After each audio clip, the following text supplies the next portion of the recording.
Bueno,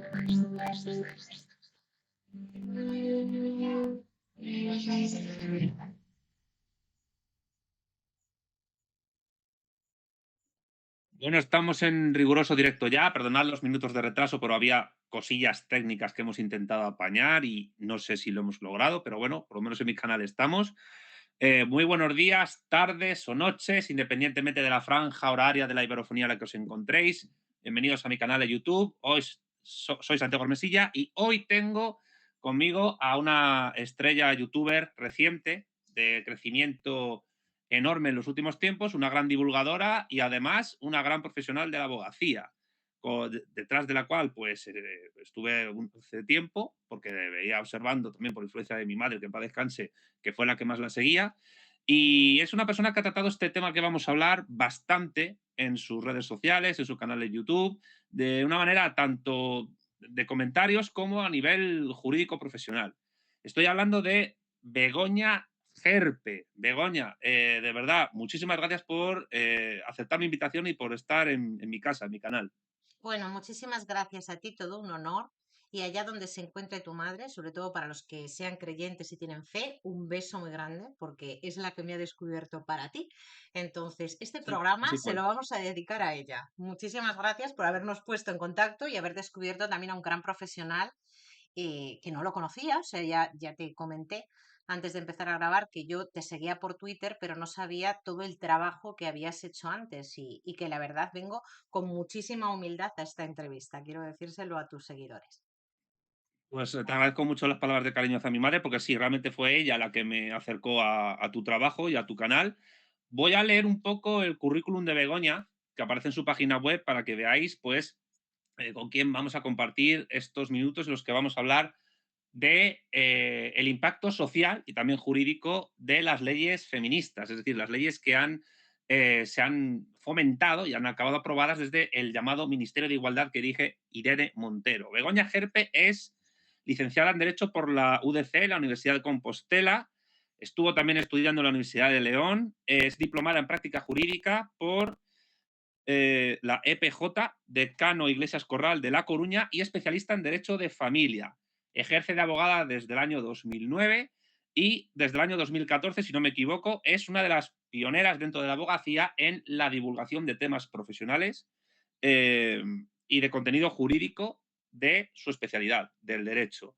Y bueno, ya tienes 200 y pico mil suscriptores en el canal y la verdad es que hay que felicitarte por tu obra y por tu trabajo porque lo haces de una manera bastante cándida, bastante llana y muy didáctica y llegando a mucha gente. Y más tratando temas que son muy polémicos y que son muy peliagudos de tratar. ¿Cómo crees que has conectado tanto con la gente a través de YouTube? Bueno, antes de nada te voy a corregir una cosa que antes no te lo dije. Soy licenciada por la Universidad de La Coruña, no de Santiago de Compostela, y inicié mis estudios en la Universidad de Sí, León. Yo el canal de YouTube lo tengo desde hace 6 años. El motivo por el que cambié la dinámica del canal, lo he comentado varias veces, no fue otro más que el rebote que me dio y la falta de libertad de expresión que sentí a raíz de un vídeo que grabé hablando en tono jocoso sobre el feminismo. Ese vídeo me lo denunciaron y en cuestión de horas desapareció de la plataforma, me pusieron un strike en la plataforma, luego hice unas alegaciones y al día siguiente lo repusieron, pero para mí eso fue un clic donde yo dije, no, yo tengo que exponer lo que yo verdaderamente pienso sobre lo que está pasando en nuestro país, sobre todo desde el punto de vista social, la falta de libertades que yo noto a la hora de explicarme públicamente y sobre todo la autocensura. A partir de ahí yo cambié la dinámica del canal y ha sido todo como un crecimiento de manera, no te voy a decir orgánica, porque lo cierto es que a partir de octubre el canal despegó y voy creciendo pues más o menos a 1000 seguidores, 1000 diarios más o menos, ¿no? Yo creo que conecto con la gente porque la gente ve que lo que yo estoy diciendo es lo que pienso. Aunque me meto en líos, de hecho, yo no sé si lo sabes, pero actualmente estoy siendo investigada por la fiscalía, me meto en líos Sí. por decir lo que pienso, ¿no? Pero si algo valoro de la gente es que tenga principios. Obvio, yo también tengo miedo, no me voy a considerar la persona más valiente que hay en redes sociales, pero procuro ser coherente. Y me gusta relacionarme con gente que es coherente, que hay una coherencia entre lo que piensa, lo que dice y lo que hace. Y yo creo que eso es lo que más me ha acercado a la gente que ve mis vídeos, aunque no estemos de acuerdo, porque mucha gente que me sigue, pues en comentarios manifiesta muchas veces su desacuerdo ante lo que yo digo, ¿no? Pero bueno, eso también es enriquecedor. Al final, cuando hablas con una persona que tiene una forma de pensar diferente a la tuya, siempre que se haga desde el respeto, pues se pueden llegar incluso a puntos en común. La coherencia es muy importante, aunque no es virtud. Hay coherencias que son terribles también, ¿eh? Hay que decirlo. Begoña, vamos a entrar al trapo ya mismo. La primera cuestión que te quería plantear. Desde tu práctica profesional, porque si yo no me equivoco, tú estás especializada en temas, en temas familiares, en relaciones Ujú. familiares, desde la abogacía, eh, desde, digamos, desde dar el callo que das en los juzgados y tal, ¿cómo está afectando, cómo están afectando las leyes que el gobierno actual, el gobierno más progresista de la historia, eh, han aplicado para el tema de las relaciones familiares, básicamente, las leyes del Ministerio de Igualdad? ¿Cómo lo ves tú desde la cercanía de los juzgados? Vale, quiero hacer un poco de cronología, porque la Ley Integral de Violencia de Género es del gobierno de Zapatero, la Ley Orgánica 1/2004, la ley que comúnmente conocemos como la Ley de Biogen, la Ley de Violencia de Género, lleva ya unos cuantos años. De hecho, se aprobó cuando yo estaba en la universidad y fue una gran revolución esa ley. Ha habido modificaciones a lo largo de los años y ahora nos encontramos con la Ley Trans. Pero la Ley Integral de Violencia de Género es del gobierno de Zapatero. Desde mi punto de vista es una ley tardía. Te hablo de aquel momento, ya en aquel momento, cuando yo estaba estudiando en la facultad y los profesores que nos daban clase, ellos mismos lo comentaban. ¿Por qué creo que es una ley tardía?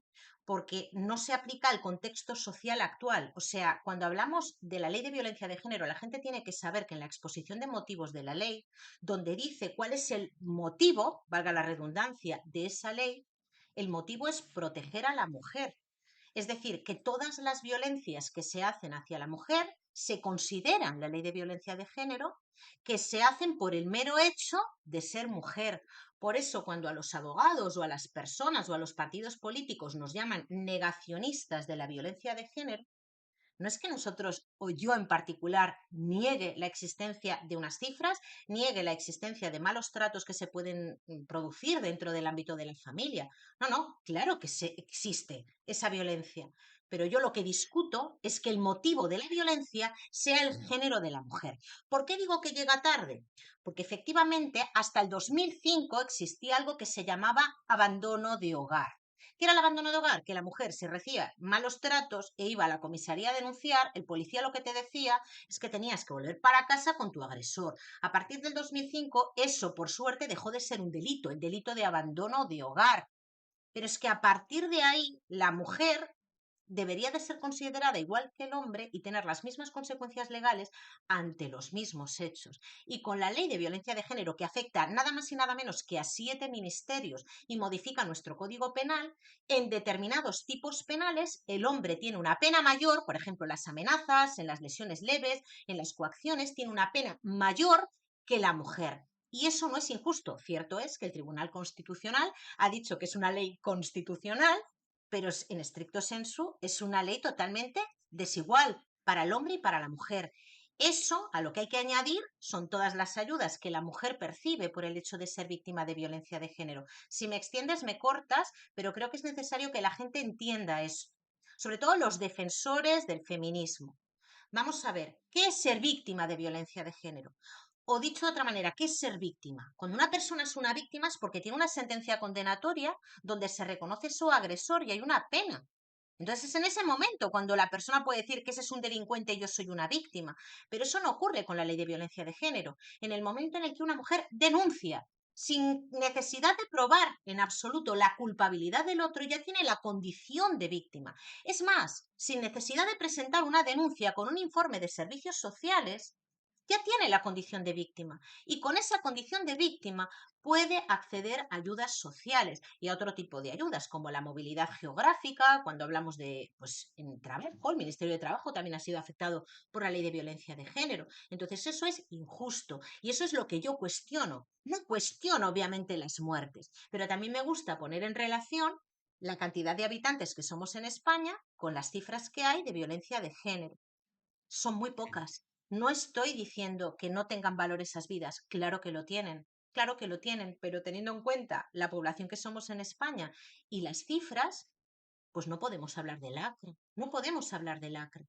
Y más, por eso digo que es una ley tardía, que desde el 2003 que se empezaron a hacer cómputo de mujeres muertas por violencia considerada machista, hasta la actualidad siguen siendo más o menos las mismas. Por tanto, no sirve absolutamente para nada. A la pregunta que me has hecho, que he hecho un poco de rodeo, ¿no? ¿Qué veo en mi práctica profesional? Pues soy optimista y te voy a decir por qué. Porque yo desde que empecé a ejercer en el 2009. Y me he dado cuenta de que, sobre todo los fiscales, que son los que llevan la acusación pública, son más prudentes a la hora de formular una acusación. Pero hubo un tiempo, sobre todo cuando se aprobó esta ley, que llegaban denuncias directamente desde los hospitales, que era, ahí cabía todo. O sea, la palabra de la víctima tenía una palabra que solapaba la del hombre. Y yo veo en mi práctica reciente, actual, de incluso este mismo año, que los fiscales son más prudentes. ¿Por qué? Yo creo que también estamos haciendo mucho ruido a través de redes sociales. El libro que te comentaba de Kiko Alsedo, la Asociación Infancia Libre, los casos de mujeres que han instrumentalizado la justicia para obtener beneficios en la guarda y custodia de sus hijos. Eso, claro, da un panorama distinto. Por eso yo creo que es muy bueno dar información a través de redes sociales. Eso no significa, y aquí quiero hacer un paréntesis, que no haya casos puntuales donde el hombre maltrata a la mujer por el mero hecho de ser mujer. En mi práctica he conocido uno, y he llevado muchísimos. En mi caso, yo he conocido uno, un hombre y una mujer que llevaban toda la vida casados, o sea, podrían ser pues, más mayores que mis padres, y la mujer no tenía margen de maniobra para decidir absolutamente nada en su casa. Era un cero a la izquierda, y ahí sí que podemos decir qué es violencia machista. Pero ¿qué es lo que pasa con la ley de violencia de género? ¿Qué es un coladero? ¿Qué es que eso nunca, nunca en un juicio se va a discutir el motivo por el que el hombre agrede a la mujer? Que no importa, ¿por qué no importa? Porque en el momento en el que él es un hombre y ella es una mujer, directamente ley de violencia de género cuando hablamos dentro del ámbito familiar, y si no, de lo que hablamos es del agravante de género.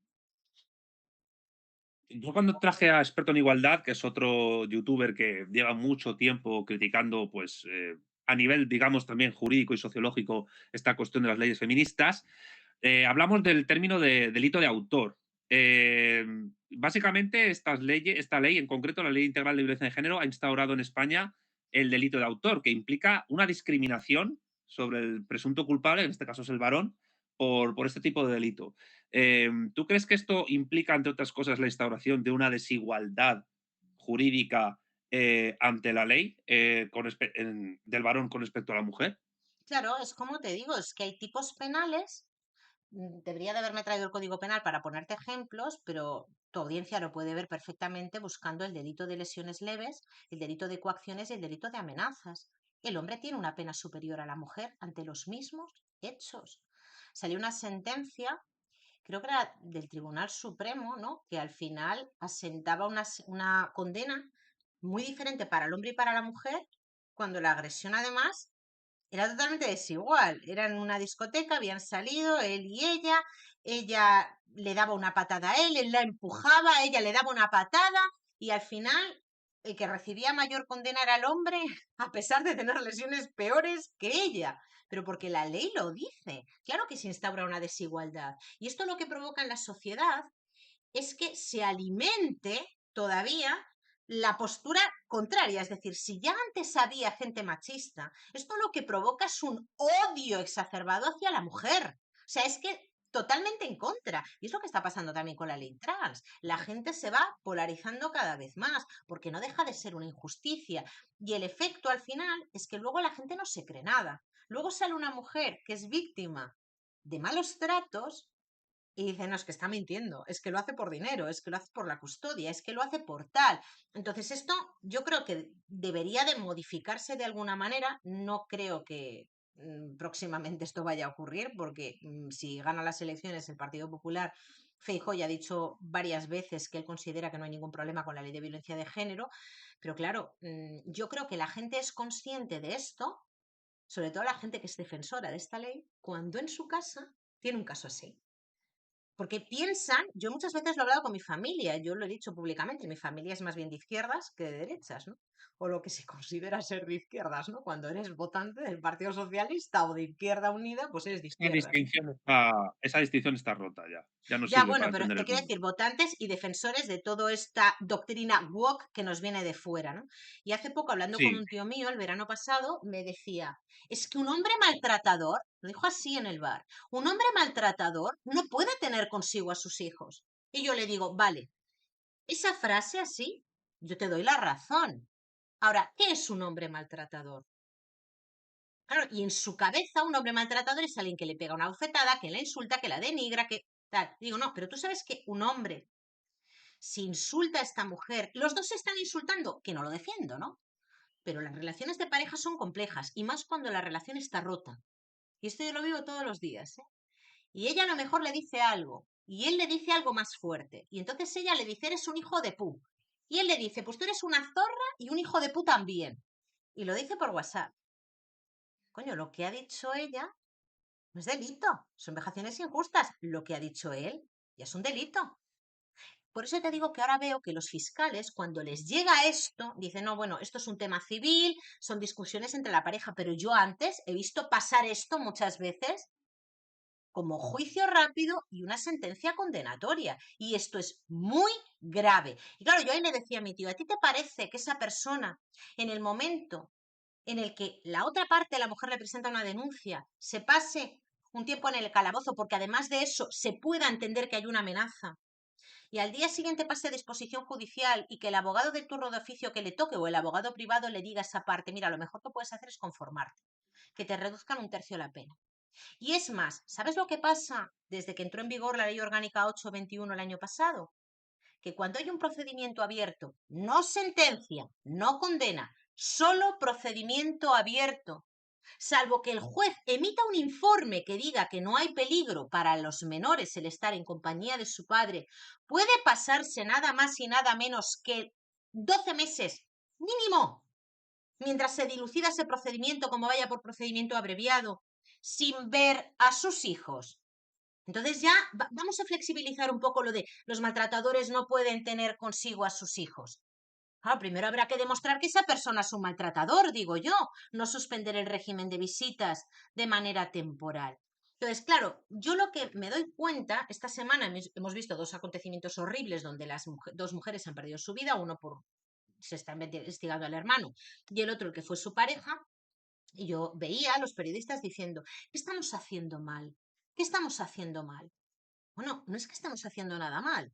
Si esta mujer tiene una orden de protección y está incumpliendo ella la orden de protección, está en compañía del tipo voluntariamente, eso no significa que no haya un ilícito penal, porque en estos casos, cuando se incumple una orden de protección, el bien jurídico protegido, lo que protege la norma, no es a la víctima, sino el cumplimiento de las resoluciones judiciales, porque esa orden de protección vincula a las dos partes.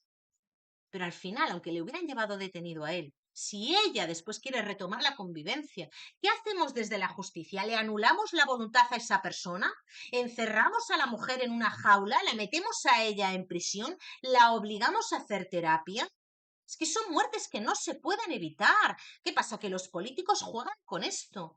Pero de verdad, créeme que 45 personas en una población de más de 45 millones de habitantes es una cifra muy pequeña. No digo que no valgan. Claro que tienen valor todas esas vidas, pero es que no se pueden evitar. Es que ¿cuántas veces te puedo asegurar? Muchísimas. O sea, te podría contar 1000 casos de mujeres que ponen la denuncia. Hay de las que llegan al juzgado y te dicen no quiero declarar, que ahora ya están obligadas a declarar cuando presentan la denuncia.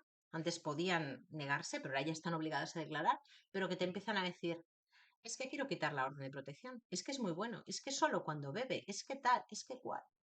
¿Qué haces ante eso? Que a veces el Ministerio Fiscal lo que hace es retirar la acusación pública, la otra no declara y no hay orden de protección. Otras veces sí, hay orden de protección y luego les ves al día siguiente comiendo juntos en un restaurante. ¿Qué haces tú? O que te dicen a ti, como me ha pasado muchas veces, no, no, no, yo es que no quiero que hagas el escrito de acusación, yo lo que les hago es firmar un papel, más que nada para que sepan que eso lo hacen contraviniendo mi criterio profesional y por salvarme yo, de que no me va a pasar nada, pero de cara a la opinión pública, a mí se me muere una mujer víctima de violencia de género porque la mata su pareja y yo lo que no quiero es que digan, mira esta abogada lo que hizo, ¿entiendes? Pero al final no podemos hacer nada. Porque se trata de una persona libre que toma sus propias decisiones. Entonces, claro, hay muertes que se producen que son inevitables, desgraciadamente. Inevitables. Algunas sí que se podrían evitar, y me refiero sobre todo al tema de los niños. Cuando hablamos de violencia vicaria, yo creo que algunas sí que se podrían evitar. Pero de las mujeres lo veo muy complicado. Esto no se va a acabar nunca. Cuando hablas de los niños, Begoña, cuando hablas de los niños, ¿te refieres también a los casos en los que es la madre la que acaba con la vida de los niños? Sí, sí, porque hay, yo no Lo sé lo digo que pasa. porque, perdona que te corte, te lo digo porque el término violencia vicaria, y claro, en el encuentro que tenemos tú y yo hoy vamos a hablar de derecho, pero también del impacto social, cultural de todo esto. La idea de violencia vicaria supuestamente afecta solo en los casos en los que es el hombre el que mata a sus hijos para hacer daño a la mujer por supuestamente, pues esto, el patriarcado, el machismo, etcétera. Pero no se aplica ese mismo término cuando es la mujer la que mata a los niños. De hecho, ha habido casos en los que la propia prensa ha dicho una mujer ha muerto con su hija en brazos tirándose por la ventana de un hospital o cosas así, cuando básicamente lo que ha intentado es suicidarse y matando al niño para hacer daño al padre. Ahí es donde se ve que el impacto de la ideología que se está fomentando desde el gobierno, desde el Ministerio de Igualdad, es una ideología que trata casos que afectan a muy poca población, como tú has dicho, a nivel estadístico, que no deja de ser importante, pero que, y yo creo que esto es una de las claves del asunto, que a mí me gustaría saber qué nociones tú tienes de este asunto, es que mueve mucho dinero. O sea, la cuestión es que el feminismo en España mueve muchísimo dinero a través de subvenciones públicas, sobre todo. No digo, también hay casos de, pues a través de esto de la economía colaborativa, también hay empresas privadas que supuestamente podían verse beneficiadas tributariamente por aplicar este tipo de ideologías a su plantilla profesional. Pero es que estas leyes se aplican porque mantienen a mucha gente en su trabajo. A un montón de chiringuitos, lo que yo llamo la dictadura del subvencionariado. Hay mucho chupóptero, mucho parásito de la clase obrera española que se dedica a vivir de esto porque esto es un gran negocio. Yo no sé si vosotros, los abogados en los juzgados, en los juicios, tenéis esa sensación de que es un gran negocio y cómo afecta ese gran negocio a vuestra tarea profesional. Porque esto se nota en otros ámbitos, en el académico, en el mediático, etcétera. Pero en la abogacía, ¿esto se ve?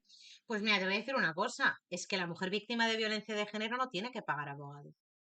No tiene que pagar abogado, independientemente de los recursos económicos que tenga. Aunque esa mujer sea, no sé, rica, ricachona, no tiene que pagar abogado, porque ya directamente tiene justicia gratuita desde el principio. Y aunque el asunto se sobresea al final y se archive, ella no va a pagar abogado. Y lo mismo pasa con las ayudas. En el momento en el que tienes la condición de víctima, ahí sí que hay que cumplir una serie de requisitos económicos. Además, las ayudas que recibes a nivel autonómico no son incompatibles con las que recibes a nivel nacional. No tiene que devolver esa pasta, ¿eh? O sea, y ese dinero sale de todos nosotros, unido a la asistencia social que reciben, unido al teléfono 016. Detrás de todo eso hay gente trabajando y hay gente cobrando. ¿Y de dónde cobran? Pues del Estado, de todos nosotros. Pero luego los abogados, si nos enriquecemos por la violencia de género, ya te digo yo que no. Salvo que lleves, hombre, de forma privada al varón. Cuando llevas al hombre de forma privada, que también tendría derecho a justicia gratuita, pero si cumple una serie de requisitos económicos, es decir, que no, sus ingresos no sean el doble del IPREM anual, pero la mujer tiene justicia gratuita durante todo el procedimiento. Antes incluso de presentar la denuncia, ya tiene a su disposición un abogado para que le asesore a la hora de poner una denuncia, desde el principio hasta el final. ¿Justifica el número de víctimas anuales con todo el desembolso económico? Desde mi punto de vista, no, no. El número de víctimas no se ha reducido. Claro que no. Se O sea, mantiene estable en este tiempo. no, pero además, fíjate, la desigualdad, volviendo al tema de desigualdad, que desde que entró en vigor la ley de violencia de género, hay juzgados específicos para la mujer. ¿Esto dónde se ha visto, Dios mío? Juzgados específicos, juzgados de violencia sobre la mujer. Y ese juzgado de violencia sobre la mujer no solo lleva el tema penal, lleva el tema civil. Si luego hay un procedimiento de divorcio, lo lleva ahí. La liquidación de gananciales, todo va a ir en ese juzgado de violencia sobre la mujer. Es una discriminación positiva a favor de la mujer. Que si me dijeras, mira, se ha reducido a 10 personas al año, no va a ocurrir jamás. Escúchame bien, eso no va a ocurrir jamás. ¿Hasta cuándo vamos a seguir alargando esto? Es absurdo. Y lo que provoca es lo que te decía antes, la polarización en la sociedad. Volviendo al tema de la violencia vicaria, que me decías, claro, no, cuando es la mujer la que termina con la vida de sus hijos, no se denomina violencia vicaria. Incluso yo he llegado a decir, yo he llegado a oír de medios de comunicación, fíjate lo que ha tenido que hacer esta madre protectora, fíjate lo que ha tenido que hacer porque le querían quitar la custodia. Eso teniendo en cuenta todos los procedimientos anteriores, ejecuciones de sentencia para que cumpla el convenio regulador, secuestro de los hijos y demás. ¿Cómo se podría evitar? Vuelvo a lo mismo, hay casos que no se pueden evitar, porque al final los padres tienen la patria potestad. El juez no va a estar allí 24/7, ni la policía, ni los abogados viendo si manipulan a los hijos, si cumplen con el régimen de visitas o no. O sea, se escapa de nuestras manos. Pero a veces sí que creo que se podría mitigar un poco que pasaran este tipo de cosas si cuando hay un incumplimiento del convenio regulador, el juzgado fuera más duro y más rápido, porque lo que pasa en este país es la lentitud de la justicia, más rápido al imponer multas coercitivas o directamente acudir a la casa de esa mujer para que entregue a los hijos al padre y que se tengan en cuenta los testimonios del padre y de la madre de la misma manera. Eso es lo que yo insisto, porque a veces los abogados, yo por lo menos cuando llevo al hombre, me siento a veces como, y me pasa a mí y a los compañeros que lo he hablado, ¿no? Cuando va a buscar el padre a los niños y de repente dice, no, el niño no va, porque no se encuentra bien. Y yo he de decirle al mío, no, pues ya, vete a la Guardia Civil y que te acompañen a buscarlo con tu convenio regulador y que te diga la Guardia Civil, Santiago. Mira, mejor no vamos porque tienes las de perder. Que no me invento nada, ¿eh? Y el mío me dice, ¿qué hago? Digo, pues nada, con el rabo entre las piernas y te vuelves para casa. Presentamos una ejecución de sentencia y a ver si de esta manera lo conseguimos. Pero es terrible. Es como cuando la Organización Mundial de la Salud niega la existencia de la alienación parental. Vale, que no se llame síndrome, te lo compro. Pero que existe. Bueno, por favor, de eso te puedo dar fe yo en primera persona, que soy hija de padres separados con una separación terrorífica en el año 92. Que no existe, por favor. Obviamente el niño, cuando está al margen de todo ese conflicto, quiere a sus padres por igual, porque lo único que quiere es que le acepten, que le cuiden y que le quieran. Pero que si no hay alienación, por supuesto que la hay. Es que yo te voy a contar una anécdota mía personal. Yo estuve 7 años sin ver a mi padre. Yo le escribía cartas a mi padre. Y yo no las puedo leer. Mi padre las sigue conservando, pero yo no las puedo leer porque yo leía la carta y me ponía a llorar. Yo veía cómo al principio le contaba todo lo que me decían mis abuelos, tal cual, y luego al final le ponía hecho un muñequito de barro, lo he puesto a secar al sol, tal. Pero claro, yo contaba lo que me decían mis abuelos. Si lo hacía yo y era una chavala que estaba enamoradísima de mi padre, que no eran otros niños, que a lo mejor tienen una relación más distante con el otro progenitor. No le llames síndrome, pero que no me digan que no existen. Los niños todavía no tienen una voluntad conformada, no tienen una personalidad, dependen de sus padres. Si la mamá les está diciendo todo el día, tu padre es malo, tu padre es un cabrón, mira lo que ha hecho tu padre.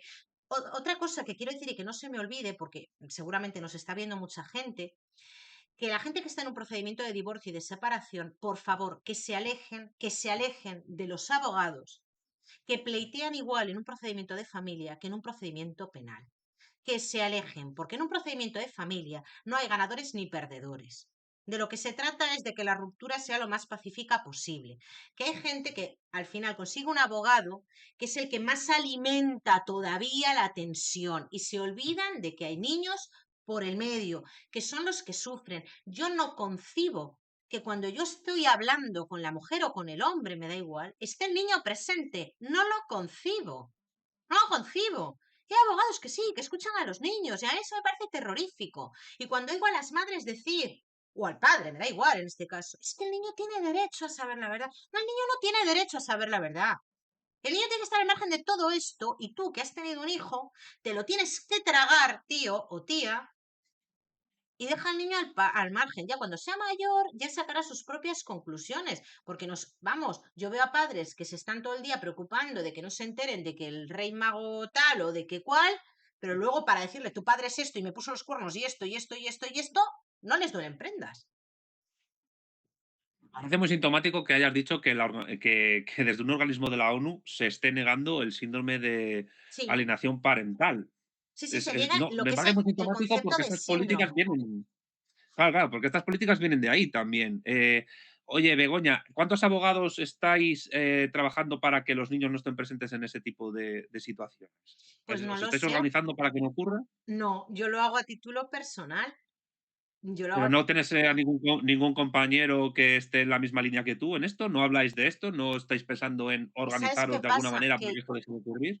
Que yo en la profesión me he encontrado de todo. Cuando yo trabajaba en Negreira, que es una plaza pequeña, que éramos muy pocos abogados, yo te puedo decir que el recuerdo que tengo de esa plaza es muy bueno y los compañeros súper majos, pero cuando ya te vas a ciudades más grandes, donde la competencia es más feroz, donde, francamente, o sea, y aquí voy a hablar de mi gremio, salvo que tengas un despacho grande o que hayas heredado una cartera de clientes o te vaya muy bien así de repente, cosa que es muy rara en esta profesión, la gente quiere dinero, la gente quiere trabajar, ¿no?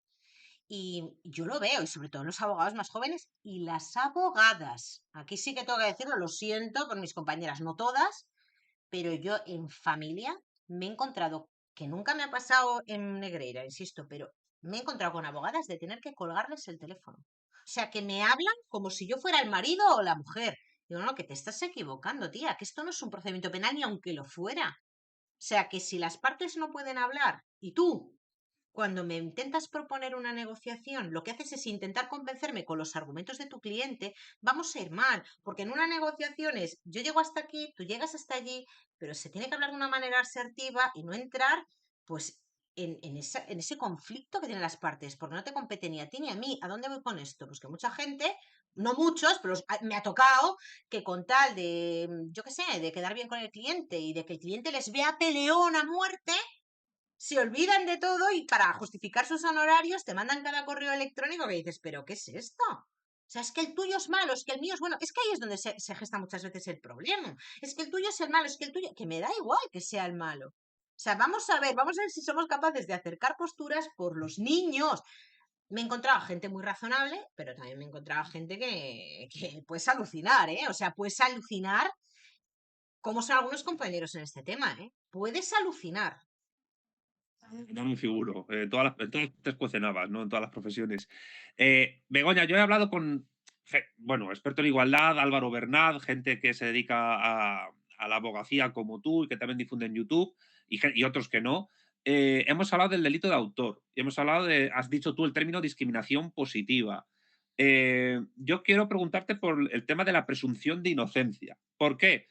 Porque hay gente de tu gremio que no se atreve a decir si este tipo de ley, como la ley integral de violencia de género, ya te preguntaré luego por la ley trans, que la ley integral de violencia de género formalmente no acaba con la igualdad ante la ley entre hombres y mujeres.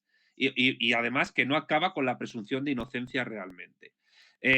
Me consta, al igual que a ti, que muchas feministas pues, han defendido desde hace bastante tiempo acabar precisamente con la presunción de inocencia por la cuestión de la hermana yo sí te creo y para que el mero testimonio de la mujer sea tenido en cuenta como un argumento valioso a la hora de juzgar al varón.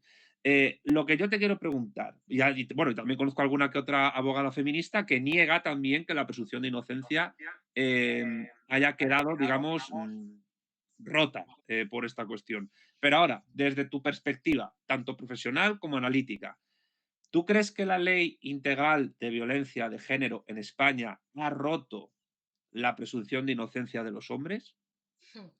Yo lo que te voy a decir es que para que se condene a un hombre se tienen que cumplir los elementos del tipo penal, ¿vale? Los elementos del tipo penal, del artículo, para que sea condenado. ¿Cuáles son esos elementos del tipo penal? Ahí es donde podemos entrar. Yo siempre pongo un ejemplo porque fue de mis primeros que tuve en el turno de oficio y que me marcó bastante, ¿no? Mujer, hombre, viven en la misma casa, no se llevan bien, él le quiere dejar a ella, la quiere dejar a ella desde hace tiempo, vuelve con ella, además por presiones de su familia, vuelve con ella y tienen un hijo en común. Discuten y él se va de casa, se va a casa de sus padres. Era de noche y al cabo de unas horas llega la Guardia Civil y lleva a este joven a la comisaría y es donde aparezco yo. La palabra del uno contra la palabra del otro. Entonces, ¿qué aporta ella? Un informe de urgencias donde no se ve ninguna lesión. Nada, ¿eh? Lo único que dice el facultativo es, la paciente dice que la golpeó contra un armario y que le duele el hombro. ¿Vale? Al día siguiente pasa a disposición judicial mi cliente, yo hablo con el fiscal hizo muy bien su trabajo, he de decir. La interrogó, le preguntó, ella incurría en contradicciones, ¿eh? Porque primero estaba el niño presente, luego no estaba presente, luego él era un buen padre, luego no. No aceptamos la sentencia de conformidad y nos fuimos al juzgado de lo penal. Bueno, le condenaron. ¿Sabes por qué le condenaron? ¿Y por qué el fiscal mantuvo la acusación? Lo que me decía a mí el fiscal en petit comité. No sé, yo no me la creo. Pero cumple los elementos del tipo. Llevaba un parte médico. Claro, aquí lo dejo a tu interpretación. Lo dejo a tu interpretación. ¿Hay presunción de inocencia? ¿No hay presunción de inocencia? Hay presunción de inocencia hasta que tú examinas los elementos de ese tipo penal y dices, no, es que si hay un parte médico, hay una prueba a mayores de la palabra de la víctima. Hay una prueba a mayores. Claro, pero tú dices, no, es que entonces, por esa regla de tres, pues esto pasa muchas veces con las periciales. Lo que dice el perito que valora, me da igual si es una pericial psicosocial o un perito de parte, un psicólogo. ¿Qué dice ese psicólogo? ¿Ha estado allí? ¿Ha visto a las partes? ¿Estuvo en el momento del conflicto? No. Lo que va a reproducir son las manifestaciones de las partes. Y desgraciadamente, y por suerte, esto va mejorando, por lo menos yo lo veo, va mejorando, yo lo noto en mi práctica profesional. Pero yo he tenido muchas condenas así. Y dices, joder, qué injusto, tío. Qué injusto. Qué injusto. Claro que eso es injusto. Porque dices, no, es que yo no le he tocado. Ya, pero es que la tía trae un informe que pone que el médico dice, además, el médico dice que le duele. Y el dolor no es medible y el dolor no se puede objetivar de ninguna manera. Entonces, claro, ¿con qué jugamos? La gente lo tiene que saber. ¿Con qué jugamos? ¿Con qué jugamos? ¿Cuáles son las pruebas que tiene una parte y la otra? Por suerte, yo ahora ya veo que a la palabra de la mujer se la empieza a poner en entredicho, ¿no? Y ya se empiezan a considerar, sobre todo por algunos fiscales, que son problemas de pareja que no llegan al punto de considerarse violencia de género. Pero ¿cuántos han pasado? ¿Cuántos han sido estigmatizados? No es justo Has que... mencionado, perdona que te cortes, que has mencionado 3 veces a los fiscales Mm. en tu intervención. Me da la sensación de que estás, bueno, dando a entender que son los fiscales dentro de la abogacía los que están dando más el callo porque la aplicación de estas leyes no perjudique más a los varones. ¿Es así Bueno, o...? el fiscal es el que ejercita la acusación pública y yo me he encontrado con fiscales al margen de la violencia de género que se obsesionan con acusar, aunque no tengan absolutamente nada, y van hasta las últimas consecuencias con una acusación que no se sostiene. O sea, depende del fiscal que te toque, depende del fiscal que te toque, porque yo creo que hay fiscales que tienen en su cabeza lo de que tengo que acusar, tengo que acusar. No, un fiscal puede retirar la acusación cuando quiera. Por eso yo te hablo todo el rato del fiscal. La víctima, la supuesta víctima, puede llevar abogado privado o puede decidir que no lo lleva. Si no lo lleva, esto en violencia de género y en otros procedimientos penales, quien va a ejercitar la acusación pública es el fiscal. Y a veces el fiscal pues tira para adelante con cosas que no se sostienen, que no se sostienen. Y eso pasó mucho en violencia de género al principio, que tiraban con todo, una amenaza. Dices, coño, pero esto es que me ha insultado. Es que esto, claro, depende del fiscal que te toque muchas veces. Hay algunos que archivan antes y otros que tiran para adelante hasta el juicio. Entonces depende, por eso muchos abogados, cuando es un juicio rápido, al cliente le dicen, muchos por comodidad también, mira, no tienes nada que hacer, llega a un acuerdo con la fiscalía, que te reduzcan un tercio la pena y de aquí te vas con una sentencia de conformidad. Yo estoy en contra de eso, ¿eh? Que muchos de los que salen ahora en políticos y demás, fue condenado por violencia de género. Y dices, este tío fijo que reconoció los hechos. Ya estás jodido, amigo. Yo esto se lo digo mucho a mis clientes. Mira, puede ser que te condenen, pero es mejor pelearlo hasta el final, siempre que no tengas antecedentes penales y te vayas a jugar la prisión, es mejor pelear tu inocencia hasta el final que reconocer los hechos. Porque cuando tú reconoces los hechos, macho, estás reconociendo que eres el autor de este delito. ¿Sabes? Y hay gente, bueno, total, no voy a entrar a la cárcel, ya, tío, pero te queda enmarcado. Te queda enmarcado. Y eso te lo van a sacar luego en la sentencia civil cuando quieras pedir la custodia de tus hijos. ¿Sabes? Es que es todo un entramado, es que una cosa lleva a la otra, ¿sabes? Porque normalmente cuando no siempre, ¿no? Pero cuando hablamos de conflictos de familia, no te estás jugando solo esa condena penal, te estás jugando todo lo que viene después, que es el procedimiento de divorcio o de separación. Eh, Te voy a hacer dos preguntas en una. La primera, ¿has observado en los últimos tiempos, no sé cómo decirlo, más hombres que se atrevan a denunciar a su pareja por violencia doméstica No, o por denuncias falsas? no, y claro, esto yo lo he explicado muchas veces. Claro, cuando se sobresee un asunto penal, voy a poner un ejemplo, mujer denuncia al tío, se archiva, hay un sobreseimiento, puede ser por falta de prueba.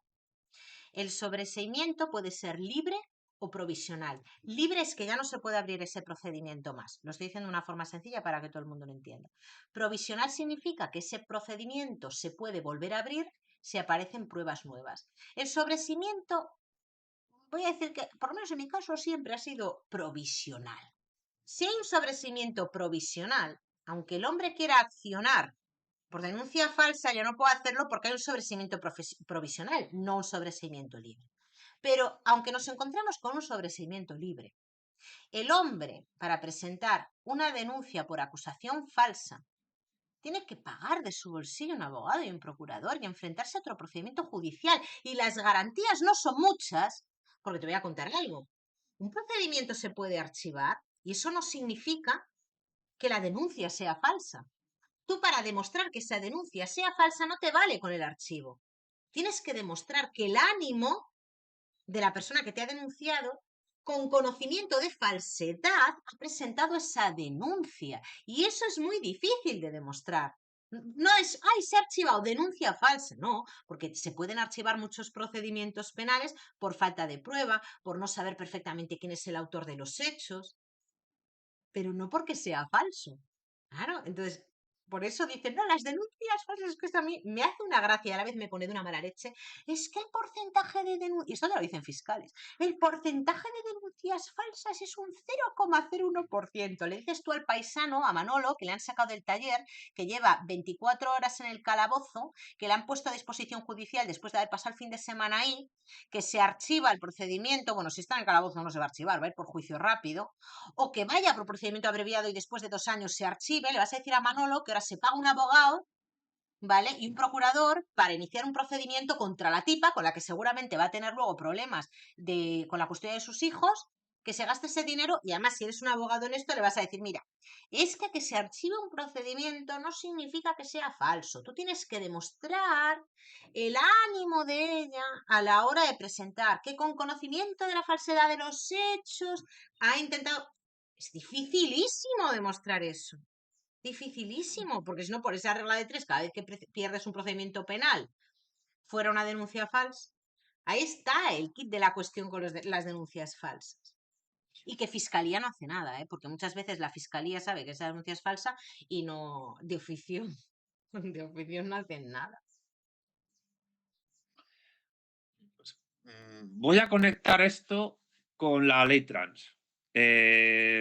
¿Cómo lo voy a hacer? Te lo digo porque, bueno, hay algunos youtubers como la señorita Roma Gallardo, que creo que hay que Sí. llamarla señora a partir de ahora, Ah, que recomiendan a los hombres que se registren como mujeres para no verse perjudicados por la ley integral de violencia de género.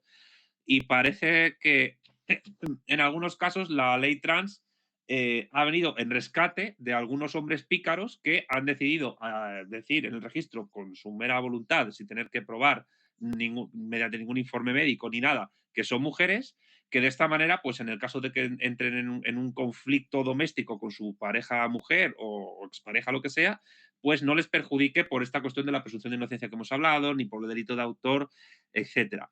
Yo he leído que en Galicia es la región de España donde más hombres han empezado ese registro. ¿Esto es cierto o no es cierto? Tú que eres no he gallega. visto esas estadísticas, yo no he recomendado a nadie que lo haga. No es mi... pero sí que he recibido muchas consultas de hombres que lo van a hacer sí, y que lo han hecho. Ah, sí, sí, sí. Muchas, cuando dices muchas, te refieres a muchísimas, ¿no? ¿A cuántas? Más o menos. A mí, joder, muchísimas, muchísimas no, pero 10 o 12 sí he tenido, desde que se aprobó, para Y hombres en preguntarme. plan, pues, que Así de como aspecto tú. como yo, básicamente. Sí, sí, sí, sí, que no se van a cambiar el nombre, pero lo van a hacer. Sí, sí. Algunos de ellos empresarios. Lo van a hacer y lo pueden hacer legalmente. No, lo han hecho, lo han hecho. Lo han hecho. Están Ah, lo han hecho pendientes de, ya. lo han hecho, pero están pendientes de ratificar la solicitud, porque una cosa es la solicitud y luego tienes que ratificarlo en un plazo máximo Claro. de 3 meses, creo que es. Mira, Y hay no, una cosa que sí, yo creo que, vamos a ver, hay una cosa que se llama fraude de ley, que no solo, el fraude de ley no solo se refiere a la ley trans, el fraude de ley es en general, que es utilizar una norma con un objetivo que no está previsto por la norma, ¿no? Entonces, claro, si tú abiertamente, ¿no? Dices, yo me voy a cambiar de sexo en el registro para obtener pues más ventajas en una oposición. sí. Coño, es que aunque tú presentes la solicitud, si alguien tiene acceso a esa manifestación pública, estás actuando en fraude de ley y no te lo van a permitir. Pero si tú no dices nada y tú presentas tu solicitud, no hay forma humana de detectar ese fraude de ley, porque como no hace falta ningún requisito a mayores que tu propia manifestación, ni que te vea un psicólogo, ni que te vea un psiquiatra, ni que tengas un informe médico, ni que te hayas hormonado, ni que te cambies el nombre, y no tienes ni siquiera por qué comentarlo, obviamente sí que se te va a aplicar la ley correspondiente al género con el que tú te identificas, al sexo con el que tú te identificas. Y eso incluye la ley de violencia de género. Y eso incluye trato preferencial para las oposiciones. Y eso incluye toda la normativa que hay de discriminación positiva a favor de la mujer. Sí que es cierto que desde el Ministerio de Igualdad han dicho, han justificado esto para decir que así los niños, jovencitos, los jóvenes, no se ven obligados a hormonarse para cambiarse el sexo en el registro, porque antes los pasos a seguir eran claros, o sea, primero te tenías que tener un diagnóstico de un profesional de que sufrías o padecías disforia de género, luego tenías que tener otro informe de otro facultativo diferente que hubiera llevado a cabo tu tratamiento de hormonación durante 2 años y luego ya se procedía al cambio de sexo. Claro, en el mundo de la piruleta, de la fantasía, esto es perfecto, nos cierra todo, es claro, pues así los niños no se hormonarán, ¿verdad? Y así irán al registro y tal. Pero hay algo que es muy claro. Los niños, los jóvenes, todos en general, todos, nos gusta que nos vean como nosotros nos sentimos o que nos traten como nosotros nos sentimos. Si fuera tan Mm. sencillo para un joven cambiarse de sexo en el registro y que la empezaran a llamar, que a mí me empezaran a llamar, por ejemplo, Santiago, ¿sabes? Es que a mí nadie me va a llamar Santiago. A lo mejor me llaman Santiago porque tienen miedo a que me pongan una pena. Me van a seguir tratando como una tía, aunque yo quiera que me traten como un tío. Eso no va a eliminar bajo ningún concepto el deseo de hormonarse de un niño. Porque esto ha pasado antes de que se aprobara la ley trans. Esto lo que perjudica es a las mujeres, más ni menos, y que se abran debates sobre cuestiones que ya estaban cerradas, como por ejemplo las oposiciones a policía, que yo ahora veo a muchos influencers por la calle. ¿Y qué te parece que las oposiciones de la... Digo, madre mía, no me puedo creer que se abra este debate ahora en pleno siglo XXI, que esto ya estaba superado. Pues esto es lo que ha conseguido la ley trans. Como siempre, fomentar la división entre hombres y mujeres. Cosas que ya están superadas. La misoginia, la transfobia. Mira, yo no sé la edad que tú tienes. Yo tengo 39 años. Yo cuando trabajaba de noche en mi época universitaria, éramos súper abiertos de mente, tío. O sea, que eres gay, que eres lesbiana, me da igual, tío, paz con el mundo. Ahora se está abriendo aquí un debate. Hay unas cosas que yo ya de verdad no entiendo nada. Entonces, ¿dónde quiero llegar con esto? Que la ley trans no sirve absolutamente para nada. No sirve para nada. Para lo único que sirve es Y- para que haya hombres que se cambien de sexo en el registro. ¿Por qué? Porque antes los programas estos de hormonación y demás, gente que se ha arrepentido, ya ocurrió con la ley anterior, aquí en Galicia, ¿eh? Aquí en Galicia, con la ley de Feijóo, una chica, que además es uno de los vídeos más vistos de mi canal, se estirpó el útero, los ovarios, se quitó los pechos y a los 18 años o 19 se arrepintió. Parte fue sufragada por la Seguridad Social y parte por su madre, porque en aquel momento no lo cubría la Seguridad Social. ¿Y qué necesitó ella? Se exigía, un informe de un especialista. Pero el especialista, ¿qué va a hacer el psicólogo? Reproducir las manifestaciones de lo que dice la niña y la madre. Es que son problemas muy serios, ¿eh? Es que son problemas muy serios. Es que yo hay algo, a lo mejor me multan por esto y era lo que me faltaba, pero esta es mi forma de pensar. Si lo de fuera funciona, si mi cuerpo, lo tangible, lo material funciona, esto lo pensaba yo ya en mi época universitaria. Coño, a lo mejor nos estamos equivocando, ¿no? Y lo que no funciona es otra cosa. No hablo de, no hay que despatologizar la cuestión. No, tío, lo que hay que ayudar es a la gente que tiene un problema. Hay que ayudar a la persona que tiene un problema. Porque si lo que vemos es que hay personas que han experimentado esa transición, que lo estamos viendo todos los puñeteros días en redes sociales, mujeres que se han extirpado los pechos y las ves todos los días, no, voy a terapia y no sigo estando bien y sigo teniendo problemas. Coño, tío, ¿qué más quieres? Y luego hay un problema, que es la información sesgada que los jóvenes reciben a través de Internet. Niños que tienen problemas en su casa, que no tienen amigos en el colegio y de repente entran en Mira, te voy a Internet. decir una cosa, te voy a decir una cosa que para lo que sí está sirviendo esta ley, tanto en España como en otros países donde se ha aplicado. Y te recomiendo a ti y a la gente que está en el chat que si pueden en mi canal de YouTube vean la entrevista que le hice a Sandra, un hombre homosexual que pasó por estas vicisitudes y que publicó un libro el año pasado durísimo que se llama La estafa del transgenerismo, que lo recomiendo leer, aunque hay que tener estómago para leerlo. Esto sirve para que un montón de jóvenes, adolescentes y jóvenes y gente no tan joven, que empieza por estos procesos, que en algunos casos donde pueda funcionar, vale, pero en la mayoría de los casos no acaba con la disforia de género, para lo que sirve es para convertir a un montón de personas en enfermos crónicos dependientes de la industria farmacéutica. Para poder, bueno, básicamente para que la industria farmacéutica les ha convertido en cobayas y les tienen hasta que se mueran, y la esperanza de vida la tienen muy pequeña, medicándose y habiéndose hormonado y mutilado miembros sanos de su organismo, miembros sanos de su cuerpo. Para eso ha servido la ley trans. La cuestión es que, y voy a volver a juntarlo con la anterior ley, porque parecen leyes que chocan la una con la otra en algunos casos. Eh, yo me he encontrado a abogadas feministas, por ejemplo, de contra el borrado de las mujeres y otros colectivos, que afirman que ellas están en contra de la ley trans porque implica esta ley, volvemos a la cuestión de la señora Roma Gallardo y de la señora Inocente Duke, que gracias a esta ley los hombres van a ser juzgados como si fuesen mujeres. Y lo Mm. que les molesta es eso, curiosamente. O sea, les molesta que a través de la ley trans, un hombre que haya cambiado su género, porque el sexo no se puede cambiar y el género no existe realmente, es decir, hormonarte y mutilarte no es cambiarte de sexo, el sexo es binario. Y también recomiendo a este efecto, y perdón porque me extienda ahora, el directo que hice en mi canal con Marino Pérez Álvarez y José Rasti, que son psicólogos y que editaron un libro fantástico llamado Nadie nace en el cuerpo equivocado, por la editorial Deusto. Lo recomiendo también que lo veáis. Eh, la cuestión es que cuando una abogada feminista partidaria de la ley integral de violencia de género está en contra de la ley trans, no le molesta la ley trans solo porque se borra a las mujeres supuestamente y porque perjudica a los jóvenes, sino porque hace que los hombres puedan ser juzgados como mujeres, algo que ellas consideran fundamental para acabar con el machismo, el patriarcado, etcétera.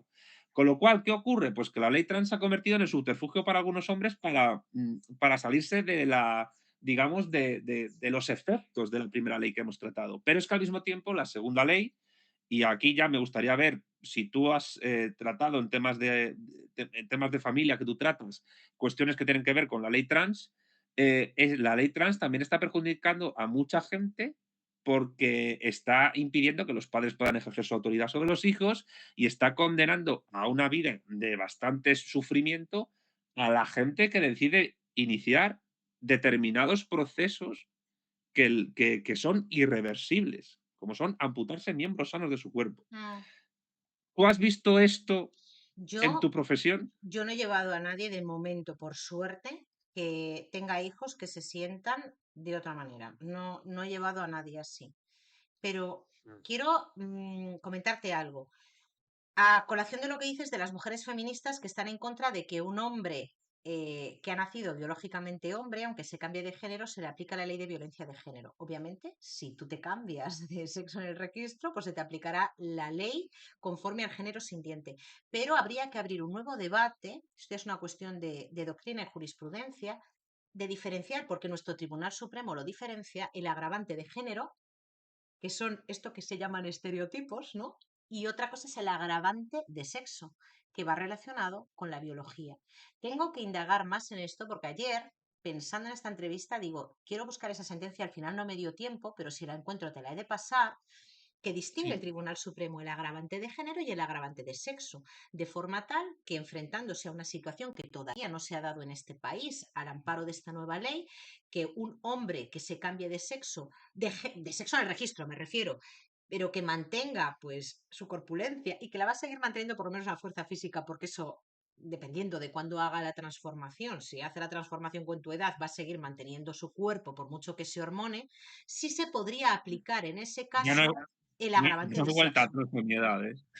El Yo agravante de tengo sexo. 41 años, yo tengo 41 años y, sí conozco casos de gente que a los treinta y tantos ha iniciado la supuesta transición, y evidentemente es imposible. Pero en muchos casos, y en esto sí le doy la razón a algunas abogadas, feministas, se trata de hombres con ciertas parafilias, no en todos los casos, pero en muchos sí, con ciertas parafilias que tienen que ver con la autoginefilia. Es decir, con la excitación sexual de verse parcial o completamente pareciéndose físicamente a una mujer. Y claro, mm, o sea, quiero decir, hay un tal mejunje de cuestiones que van desde lo psicológico y psiquiátrico a lo sociológico-cultural en la aplicación del derecho, que a veces me pregunto si vosotros los abogados tenéis tiempo a contemplar todas esas variantes, pero claro, como estáis tan centrados en lo vuestro, lo veis de pasada, pero es tremendo, Mire, yo quiero digamos, el hacer, agosto que... sí, Sí, dime. perdón que te interrumpa porque no quiero que se me olvide cuando me decías tú, pues el tema de la familia, no sé si lo llegaste a decir o lo he pensado yo, ¿no? Ah, lo de los chicos. Mira, yo quiero volver a la familia, quiero volver a la familia. Sí. Cuando hablamos de la patria potestad, de que los padres no pueden decidir la educación que les van a dar a sus hijos, que pueden verse incluso envueltos en procedimientos judiciales o administrativos si se niegan a llamar a su hijo de una determinada manera o si se oponen a ese cambio de sexo. Yo no sé a cuánta gente llegaré, pero mira, todos somos influenciables, no solo los niños, los adultos también. Yo siempre he sido y seré siempre una defensora de la libertad de expresión sin poner muchos límites, sin acotar mucho ese derecho fundamental. Pero creo que donde se debe de acotar, por decirlo de alguna manera, es en tu familia. En tu familia. Cuando te inculcan valores, cuando te enseñan las cosas. Parece como que ahora se desautoriza a los padres. Es que ahora somos todos unos cuñados, como digas, no, no, es que mientras estés bajo mi techo, mientras digas esto, tú tienes que... No, no, eso ya no se puede decir. Mira, te quiero contar una anécdota para que veas cómo va la cosa, por lo menos en mi experiencia. La cuentas y te hago una pregunta después de contarla que me ha venido a la cabeza justo Dale, pues cuando has apúntala hablado. para que no se te olvide. Mira, No se me olvida, no te preocupes. yo antes consumía más YouTube de lo que lo consumo ahora.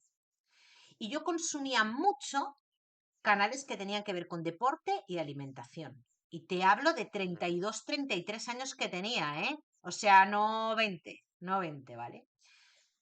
Tú te fías de la gente que ves al otro lado del... Te genera confianza. Es esta cosa de tener la sensación de que conoces al otro que estás viendo. Yo me metí en un lío con mi salud. Brutal, Santiago. Brutal. O sea, pero brutal por creerme a nutricionistas que salían ahí contando su vida, obra y milagros, o lo que yo tenía que comer, sobre el deporte que tenía que hacer. La responsabilidad es mía, ¿eh? O sea, en tono el mea culpa. Pero yo lo que te quiero decir es lo fácil que es dejarte llevar cuando a quien sigues es alguien que ves a través del canal que no sabes su vida. Pues fíjate en el lío en el que me metí, que tuve una menorrea hipotalámica que duró 3 años. Es decir, que no podía menstruar, que me quedé estéril. Por suerte, ahora estoy embarazada y todo se recuperó.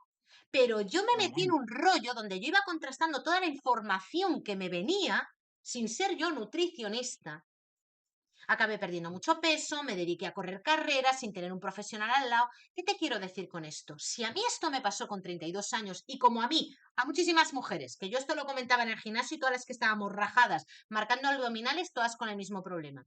¿Qué no les pasará a chavales que no tienen ese confort, ese calor en casa, esa educación en casa, que se sienten tristes, y aquí me pongo seria, no es demagogia, y están viendo al influencer que consideran su amigo? Porque yo no sé si a ti te ha pasado, no tenemos ese tipo de canales, pero yo de ver a gente por la calle que me llame Bego y que considera que me conoce y no me conoce de nada, es la falsa sensación de Sí, conocer a alguien. Imagínate un niño, pero es que esta chavala que le pasó esto en Galicia, que ahora mismo no tiene ni aparato reproductor femenino ni masculino, por el amor de Dios, dice que se informó en YouTube. O sea, le estamos quitando a los padres la potestad, a los médicos que digan algo, y esa niña donde va a mirar es en YouTube. Hay una chica, no voy a dar su nombre, que tiene millones de seguidores. Bueno, millones no, millón de seguidores. Hace poco se ha cortado las tetas, tío. Que se ha cortado las tetas. Y ahora dice que no es binaria. ¿Tú sabes la de gente que está viendo a esa chavala y que está contando su experiencia como lo más normal del mundo y al tiempo te está diciendo, no, pero sigo en terapia? Coño, que hay niños que están viendo eso. No hay que, donde quiero llegar no es que hay que coartar la libertad de expresión de ese influencer. Lo que digo es que los padres tienen que decidir, tienen que tomar la última palabra cuando el joven es menor de edad. Y que no hay que trivializar con la medicación que se toman los niños, porque hablamos de medicamentos que en ocasiones producen esterilidad. Y es una barbaridad, una barbaridad. Y si yo estuve a punto de sobre quedarme todo estéril por hacer cuando, el tonto, imagínate un niño. ahora que vas a ser madre, más preocupante, porque Ay, no, imagínate tomarse esas hormonaciones. yo me voy de España. Es que lo tengo muy Bueno, claro. siento sacar el tema, pero es que hormonar menores de edad, y sobre todo niños que todavía no han tenido el desarrollo de la pubertad, es algo gravísimo y con efectos terribles para la salud del futuro. Que les puede causar esterilidad, impotencia en el caso de los varones. eh, y además, cuando tienes disforia de género, cuidado porque muchas veces después de haberse operado, hay gente que te acusa cuando criticas esto de que estás fomentando que esta gente se mate. Pero es que las tendencias suicidas de estas personas no se agotan No, después de haberse operado. En algunos casos van a más, a más. Eh, mm, ahora sí que te voy a hacer la pregunta, Begoña. Estas dos leyes, la ley integral de violencia de género y la ley trans. Y aquí ya quizás salimos un poco de tu cuestión profesional y te estoy pidiendo una valoración, no sé si decir antropológica, filosófica, etcétera. ¿Tú dirías que estas 2 leyes en concreto, a lo que más atentan lo has dejado caer, pero te lo pregunto directamente, a lo que más atentan es a la institución de la familia? sí, para mí sí, para mí sí. Es que yo creo que se está desautorizando a la familia. Hemos llegado ya a un punto, yo esto lo hablo mucho con mis amigos, hemos llegado a un punto en el que verbalizar públicamente cosas que antes nos parecían salvajes o motivo de vergüenza es lo normal, es motivo de orgullo y motivo para vanagloriarse, y defender la familia, defender lo tradicional está mal visto. Y te lo dice una que no ha tenido una familia tradicional, ¿vale? Te lo dije antes de, fuera de cámaras, donde, como me he criado, y mis padres están separados. O sea, yo no vengo de una familia tradicional, pero por suerte, a mí desde niña me inculcaron unos valores. Y había algo que ahora no se oscila mucho que se llama disciplina y normas y responsabilidad y que nada es fácil y que tienes que obedecer. Y claro, ahora mismo hemos llegado a un punto en el que los padres es como, se educa de manera diferente. Yo todavía no soy madre, estoy en proceso de, pero a mí me asusta, porque yo creo que la base de nuestra sociedad tiene que ser la familia. Y luego no todas las familias son iguales. Y ahí no se puede meter nadie, hombre, salvo que haya peligro para los menores y demás. Pero yo lo ponía hace poco en una publicación, yo no quiero para mi hijo un mundo de iguales. Quiero un mundo de peculiaridades, como las ha habido siempre, como nos diferenciamos los antes, los españoles de la idiosincrasia que había en otro país diferente. Es claro, como que nos quieren a todos iguales, nos quieren a todos sumisos, nos quieren a todos de la misma manera de pensar, No lo sé, a mí me asusta cuando yo, por ejemplo, voy por Twitter y me encuentro una tipa diciendo, yo aborté aquí, tal y cual, y lo dice así como, digo, a ver, tío, que yo no estoy en contra del aborto, ¿me entiendes? Pero, ostras, que estamos hablando de algo muy heavy, o sea, para tu salud, lo que implica, tal, no sé, y otras Hablan de ello cosas como si como se que se quitaran una verruga, ridiculizan. vamos. Sí, sí, o sea, y es que se me ponen los pelos como escarpias. Digo, pues será que yo soy ya de otra generación, pero me sigue pareciendo horroroso, horroroso. Mira, yo siempre he estado a favor del aborto en algunos casos, pero yo desde que me quedé embarazada, la primera vez que, bueno, ya es que antes de verlo, digo, es que no puedo. O sea, que no me tenga yo que ver en ese caso, Dios mío. O sea, es que ver, me estoy yendo un poco del tema, pero yo no sé con qué, o sea, hay que tener, no sé, porque yo cuando vi la primera ecografía, que es una cosa así pequeñita, y ves que tiene su propia autonomía, o sea, es que tú no lo estás notando ni nada, pero que él se mueve a su rollo y hace sus cosas y hace su tal, y dices, es que no es mío, es que esa vida no es mía. O sea, esa vida no es mía, depende de mí, pero no es mía. Que vale, que hay circunstancias, y yo sigo estando a favor del aborto, pero no tomármelo con esa, no sé, trivialidad, como si fuera a quitarte una espinilla, Dios mío, que es una vida. O sea, nos vamos a buscar a Marte, una molécula o como se llame, y aquí, ala, hoy, como decía Irene Montero y Yone Belarra esta mañana, desde hoy ya podemos pedir la baja cuando hay una interrupción del embarazo gracias a la ley del aborto. ¡Oh, madre mía! O sea, es como, no sé, será que yo soy muy vieja, no, no lo sé. No, pues llegamos al esperpento, que yo creo que en otro momento ya dedicaré un vídeo a esto en mi canal, de que se puede multar, no se puede multar a una persona por abortar, y yo tampoco estoy en principio en contra de eso, pero se toma con una ligereza el tema, se toma este tema con una ligereza tremenda, mientras que al mismo tiempo se ponen unas multas enormes porque una persona mate a una rata en su casa. Sí, sí, sí, Es decir, sí, están más protegidos los animales que los niños y los fetos. sí, Ese es el meollo de la cuestión. Es decir, la crisis global civilizatoria que estamos viviendo, que es una descomposición social enorme, y yo creo que esto lo estáis viendo también en vuestra profesión, llega hasta tal punto en que se está valorando más la vida de una mascota, de un perro o de un gato, que la vida de un niño que todavía no ha salido del vientre de su madre. Y a mí me dijo hace tiempo una persona, y esto es una también reflexión antropológica, que cuando se trata a los animales como personas, se acaba tratando a las personas como animales. sí.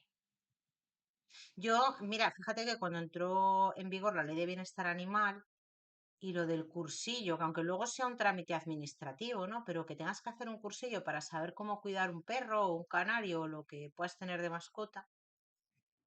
Y yo no digo que se tenga que hacer cursillos para cuidar a hijos, hasta ahí podíamos llegar. Solo falta, eso será lo próximo. Eso ya sería lo próximo, no quiero dar ideas de que nos venga el Ministerio de Igualdad a decir cómo tenemos ya desde el momento en el que nace educar al niño, ¿no? Pero sí, eso de dotar de carácter humano a un animal, ¿no?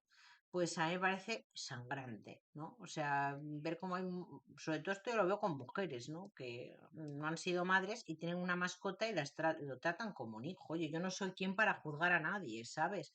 Pero, o gente que dice abiertamente, salvaría antes la vida de mi perro que la de mi vecino. ¿Dónde hemos llegado? O sea, que confundimos el afecto que le puedes tener a una mascota con el valor de la vida, ¿sabes? Eso es lo que me choca.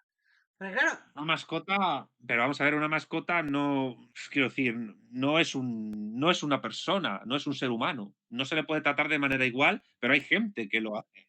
sí, Y yo creo que este tipo de leyes son síntoma de un momento histórico de descomposición social. Begoña, tú antes hablabas del siglo XXI y que no es normal que en el siglo XXI, claro, haya una visión un poco progresista que tienes del asunto, pero es que el siglo XXI es un siglo donde se están viendo unas absolutas locuras y degeneraciones morales y sociales tremendas que a gente como tú y como yo, que somos de la misma generación, nos sorprende, porque es como si en un periodo muy corto de tiempo, en 10 años, la sociabilidad en la que nos hemos educado ha cambiado por completo y estuviésemos en un mundo totalmente distinto al cual nos han educado.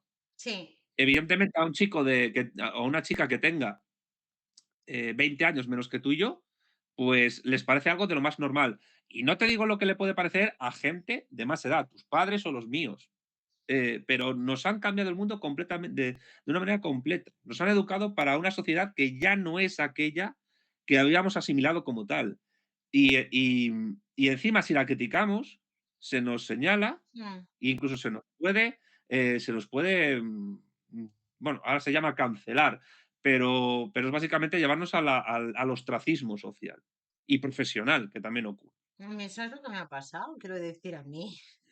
Eso me ha pasado. O sea, no a ese nivel, quiero decir, a mí me está investigando Fiscalía, es lo que hablamos, al final, por verbalizar algo que sabemos todos. O sea, quiero decir que ahí es donde entra la autocensura.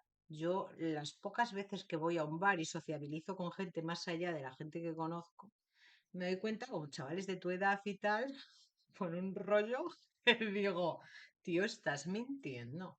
Estás mintiendo de cara a la galería porque lo que te toca decir en este momento es esto, esto y esto, porque tienes miedo de que te señalen. Y yo es que me niego, tío. O sea, a mí me van a tener que matar para que yo te diga algo diferente a lo que yo veo, a lo que yo siento y a lo que a mí me parece coherente desde el punto de vista biológico. Mira, yo tengo una amiga que hablamos mucho de estos temas y yo siempre digo, ante la duda de algo, yo me voy a la biología. Ante la duda de algo, yo voy a la biología. Me voy al mundo animal, ¿sabes? Me voy ahí. Pero es que a veces no, nos intentan vender cada cosa que yo digo, no te lo puedo comprar esto, no. Que sea el género fluido, que sea no sé qué, que sea no sé qué. Vainas, tienes un problema, tío. O tía, tienes un problema y te estás encasillando. Y por una parte es todo muy contradictorio. Nos queremos escapar de los estereotipos de género.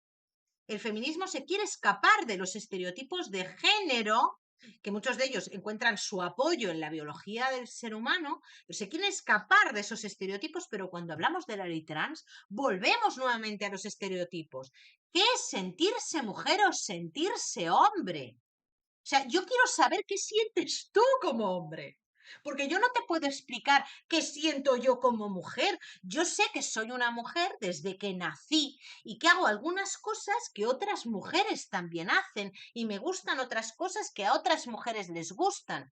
Pero yo no sé qué es sentirse mujer, te lo juro, no estoy haciendo una coña, no sé, porque no sé cómo tú te sientes, cómo ves el mundo tú. Sé que los hombres y las mujeres nos comportamos, y aquí estoy generalizando de manera diferente, ante algunas situaciones que pueden ser similares, nos comportamos de manera diferente, pero también hay excepciones. Pero, ¿cómo te sientes como mujer? O sea, no lo sé. Yo lo que sé es que mañana me levanto con un pene y quiero que me lo quiten. Eso sí que lo tengo claro.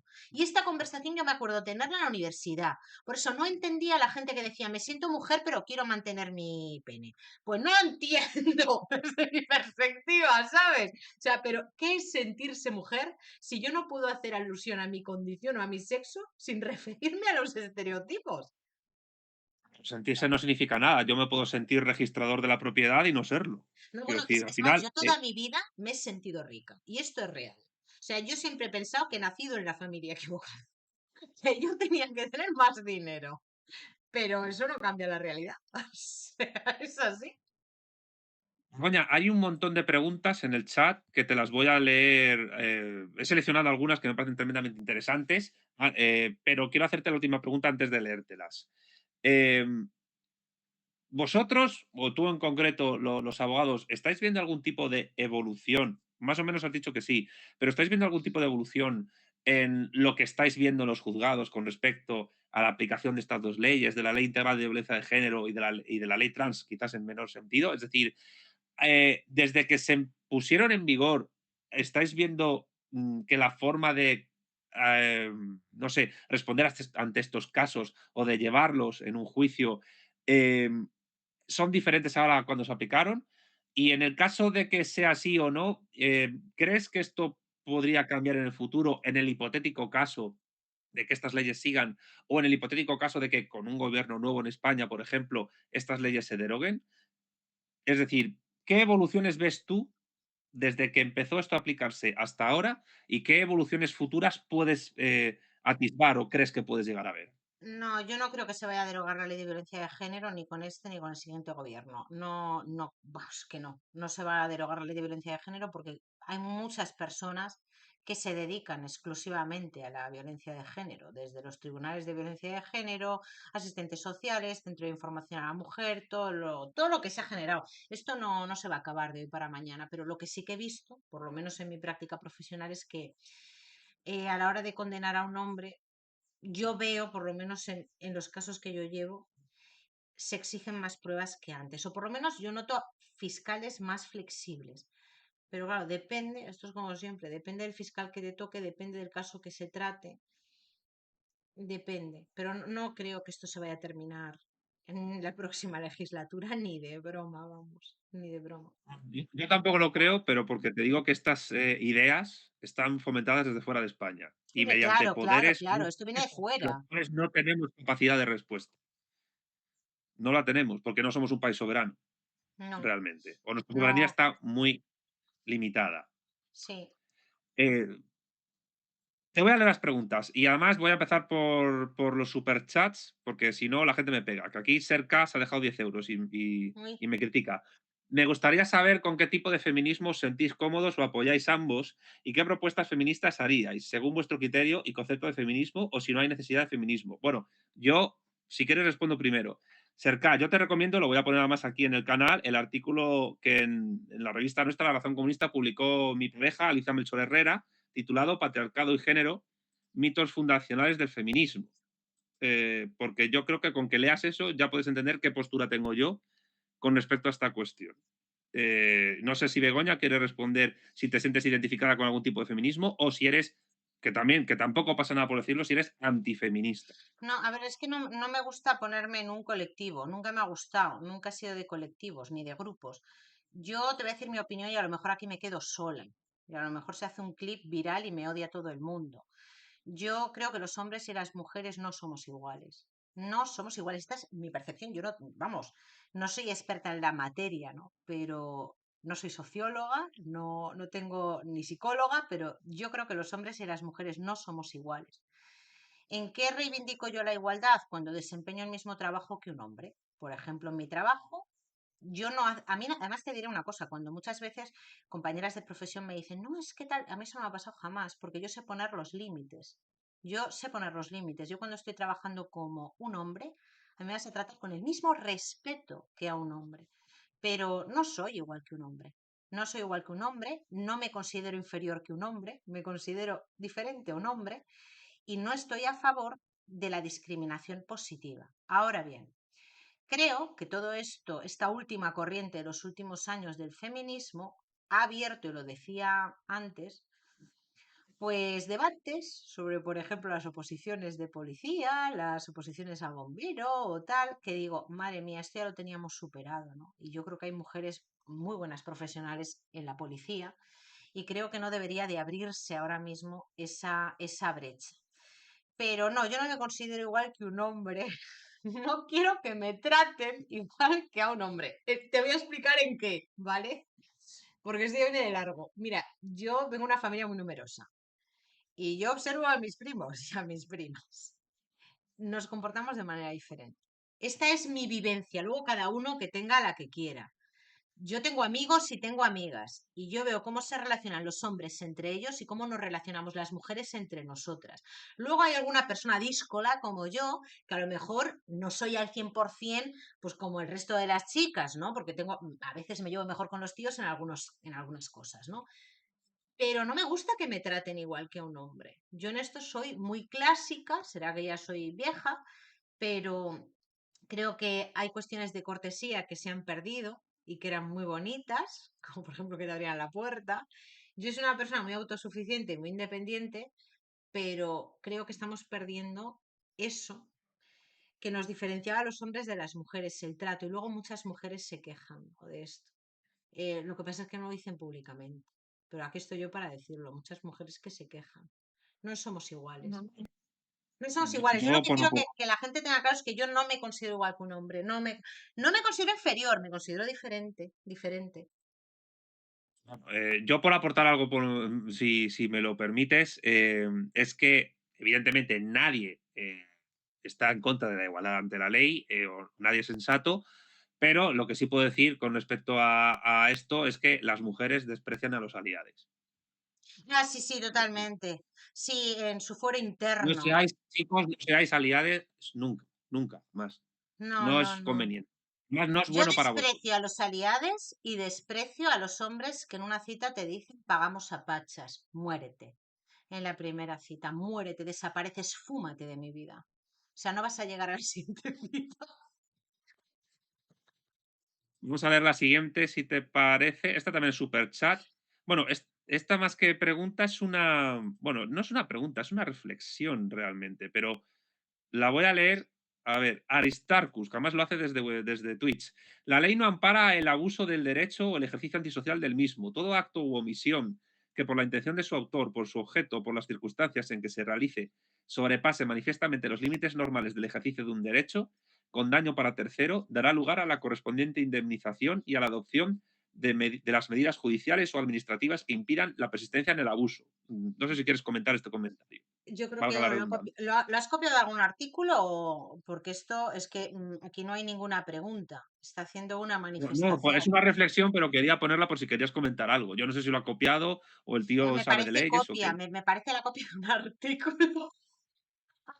Que cuando hay abuso de derecho y eso se puede demostrar, pues da lugar a una indemnización, sí, pero bueno, la ley no ampara el abuso de derecho, pero es que volvemos a lo mismo cuando hablábamos de qué significa cumplir los elementos del tipo, ¿sabes? O sea, la ley no ampara el abuso de derecho, pero en fin, a veces se producen, cuando se aplica, por ejemplo, la ley de violencia de género, cuando se empezó a aplicar la ley de violencia de género, situaciones surrealistas y de abuso de derecho. Que luego el Tribunal Constitucional diga que es algo constitucional, por mucho que le cambiemos el nombre a las cosas, no significa que a efectos prácticos un hombre que haga algo, por ejemplo, una lesión leve contra su pareja, va a tener una condena diferente a la de una mujer. Esos son hechos mayor, perdón, mayor que la de una mujer. Esos son hechos que están ahí irrefutables. Está en el Código Penal, que la gente vaya a lo.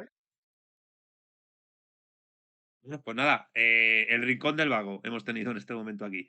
Eduardo González, 1.118 frente a 60.000 hombres muertos o 50.000 en accidentes laborales. Y esto lo dice como respondiendo a otra pregunta. Aurora Romero, desde 2003, 1.118 mujeres asesinadas y no os parece una lacra. No, no me parece una Eh, lacra, no, no. Y lo vuelvo a decir también para si no ha quedado claro. No, no me parece una lacra. 47 mujeres que perdieron, creo que fueron 47 mujeres que perdieron la vida el año pasado a manos de sus parejas frente a 4.000 que se quitaron la vida en el 2020, pues me parece que si hablamos de la misma población y mismos muertos, no me parece una lacra. No, no me parece una lacra. No digo, porque es que claro, aquí hay que hablar así, con pinzas para algunas personas. Que no estoy justificándolo, porque a veces cuando defiendes una postura parece que estás justificando que esto pase, ¿no? O que me parezca bien, ¿no? Lo aplaudo, ¿no? Es que cuando hablamos de soy negacionista de la violencia de género, es mentira, no mueren mujeres. Claro que mueren mujeres. Claro, y eso es horrible. Y hay tipos que deberían de merecer todo el reproche penal social por hacer semejante barbaridad, como el último desgraciado que se ha cargado bueno, se está investigando a su pareja y al hijo que esperaba. Bueno, no, no lo mató, a la niña no, la dejó ahí en presencia del cadáver durante 12 horas. Ese tío, claro, ¿qué me parece a mí? ¿Le justifico? No, no le justifico. Es horroroso, es horroroso. Pero que una cosa es una cosa y otra cosa es otra. Esto es que no podemos hablar de la clase social cuando hablamos de cifras tan pequeñas y que encima no se tienen en cuenta todos los factores en esas cifras, que me gustaría que fueran desgranando punto por punto quiénes son los autores, qué son las víctimas, tenían orden de protección, no la tenían, ha habido un fallo del sistema, no lo ha habido, se puede evitar, no se puede evitar.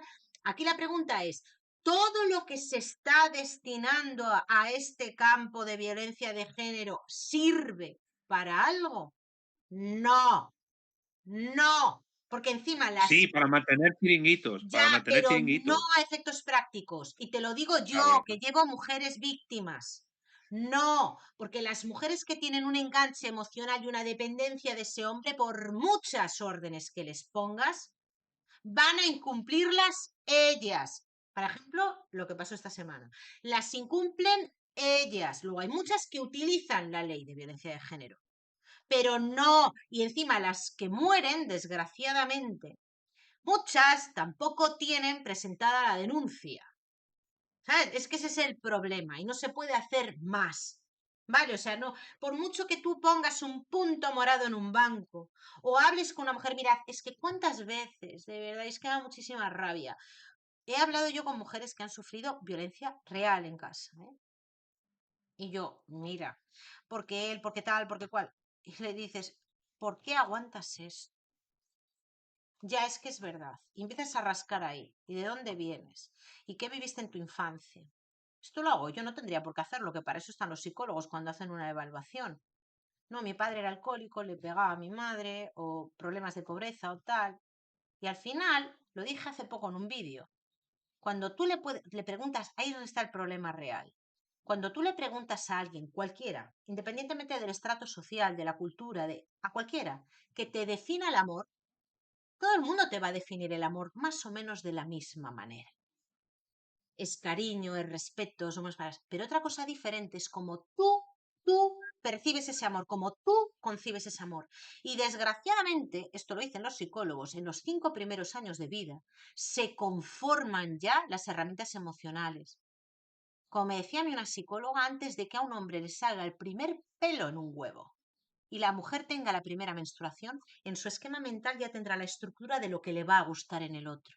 Y no tiene que ver necesariamente con el físico, tiene que ver con cómo ha visto relacionarse sus padres entre sí, en qué ambiente se ha crecido, cuáles son los valores de su familia, y tienden a reproducir. Esto no significa que a la mujer le guste que le peguen, no, no, a la mujer no le gusta que le peguen, pero a lo mejor su forma de concebir el amor, a lo mejor no, esto te lo digo yo porque lo he vivido, que decir, no solo a nivel profesional, sino gente muy cercana. Es como luego tú en la práctica vives y percibes ese amor. Y desgraciadamente esas mujeres perciben el amor de la mano de la violencia, que la tienen muy normalizada. Y el amor es que hoy tenemos una bronca de 3 pares de cojones y mañana me traes un ramo de flores. Y van jugando a eso en las relaciones. Y una termina porque ha puesto una orden de protección, porque al final la cumple. Y a los 3 meses esa mujer te viene y te está con otro. Y lo más jodido, porque esto yo lo he visto muchas veces, es que dices, ¿qué tal estás? Estoy maravillosa, una euforia, estoy maravillosa, no tiene nada que ver con el anterior, es que me trata como una reina, el amor de hoy para mañana, como lo han percibido en su vida. Que me niegue un psicólogo lo que estoy diciendo. Y al cabo de 6 meses, Santiago, vuelves a ver a esa mujer. Y me pasaba sobre todo en la plaza en la que trabajaba antes, que éramos 4 gatos. Y la vuelves a ver y la tía te dice, no estoy bien, pero me da vergüenza denunciar porque no me van a creer. Esa es la que verdaderamente sufre violencia. Llámalo de género, llámalo doméstica. ¿Por qué no sale de ahí? ¿La vas a sacar con un punto morado? ¿Cuántas horas me he tirado yo hablando con esas mujeres diciéndole, mira, esto que te pasa es por esto, por esto, por esto? Ya, pero es que cuando estoy sola le echo de menos y quiero volver. ¡Ostras! Quien ha vivido una relación tóxica y sabe cómo fluye esto, ¿sabes? La emoción de, hemos discutido, mañana la reconciliación, volvemos, y esto va escalando. Lo que pasa es que esas mujeres no se lo esperan. Este caso último que salió esta semana pasada hablaba una amiga. Ella en redes sociales, la que han matado, ponía, eres el mejor, no sé qué, mensajes de amor, no sé qué, y había una denuncia previa.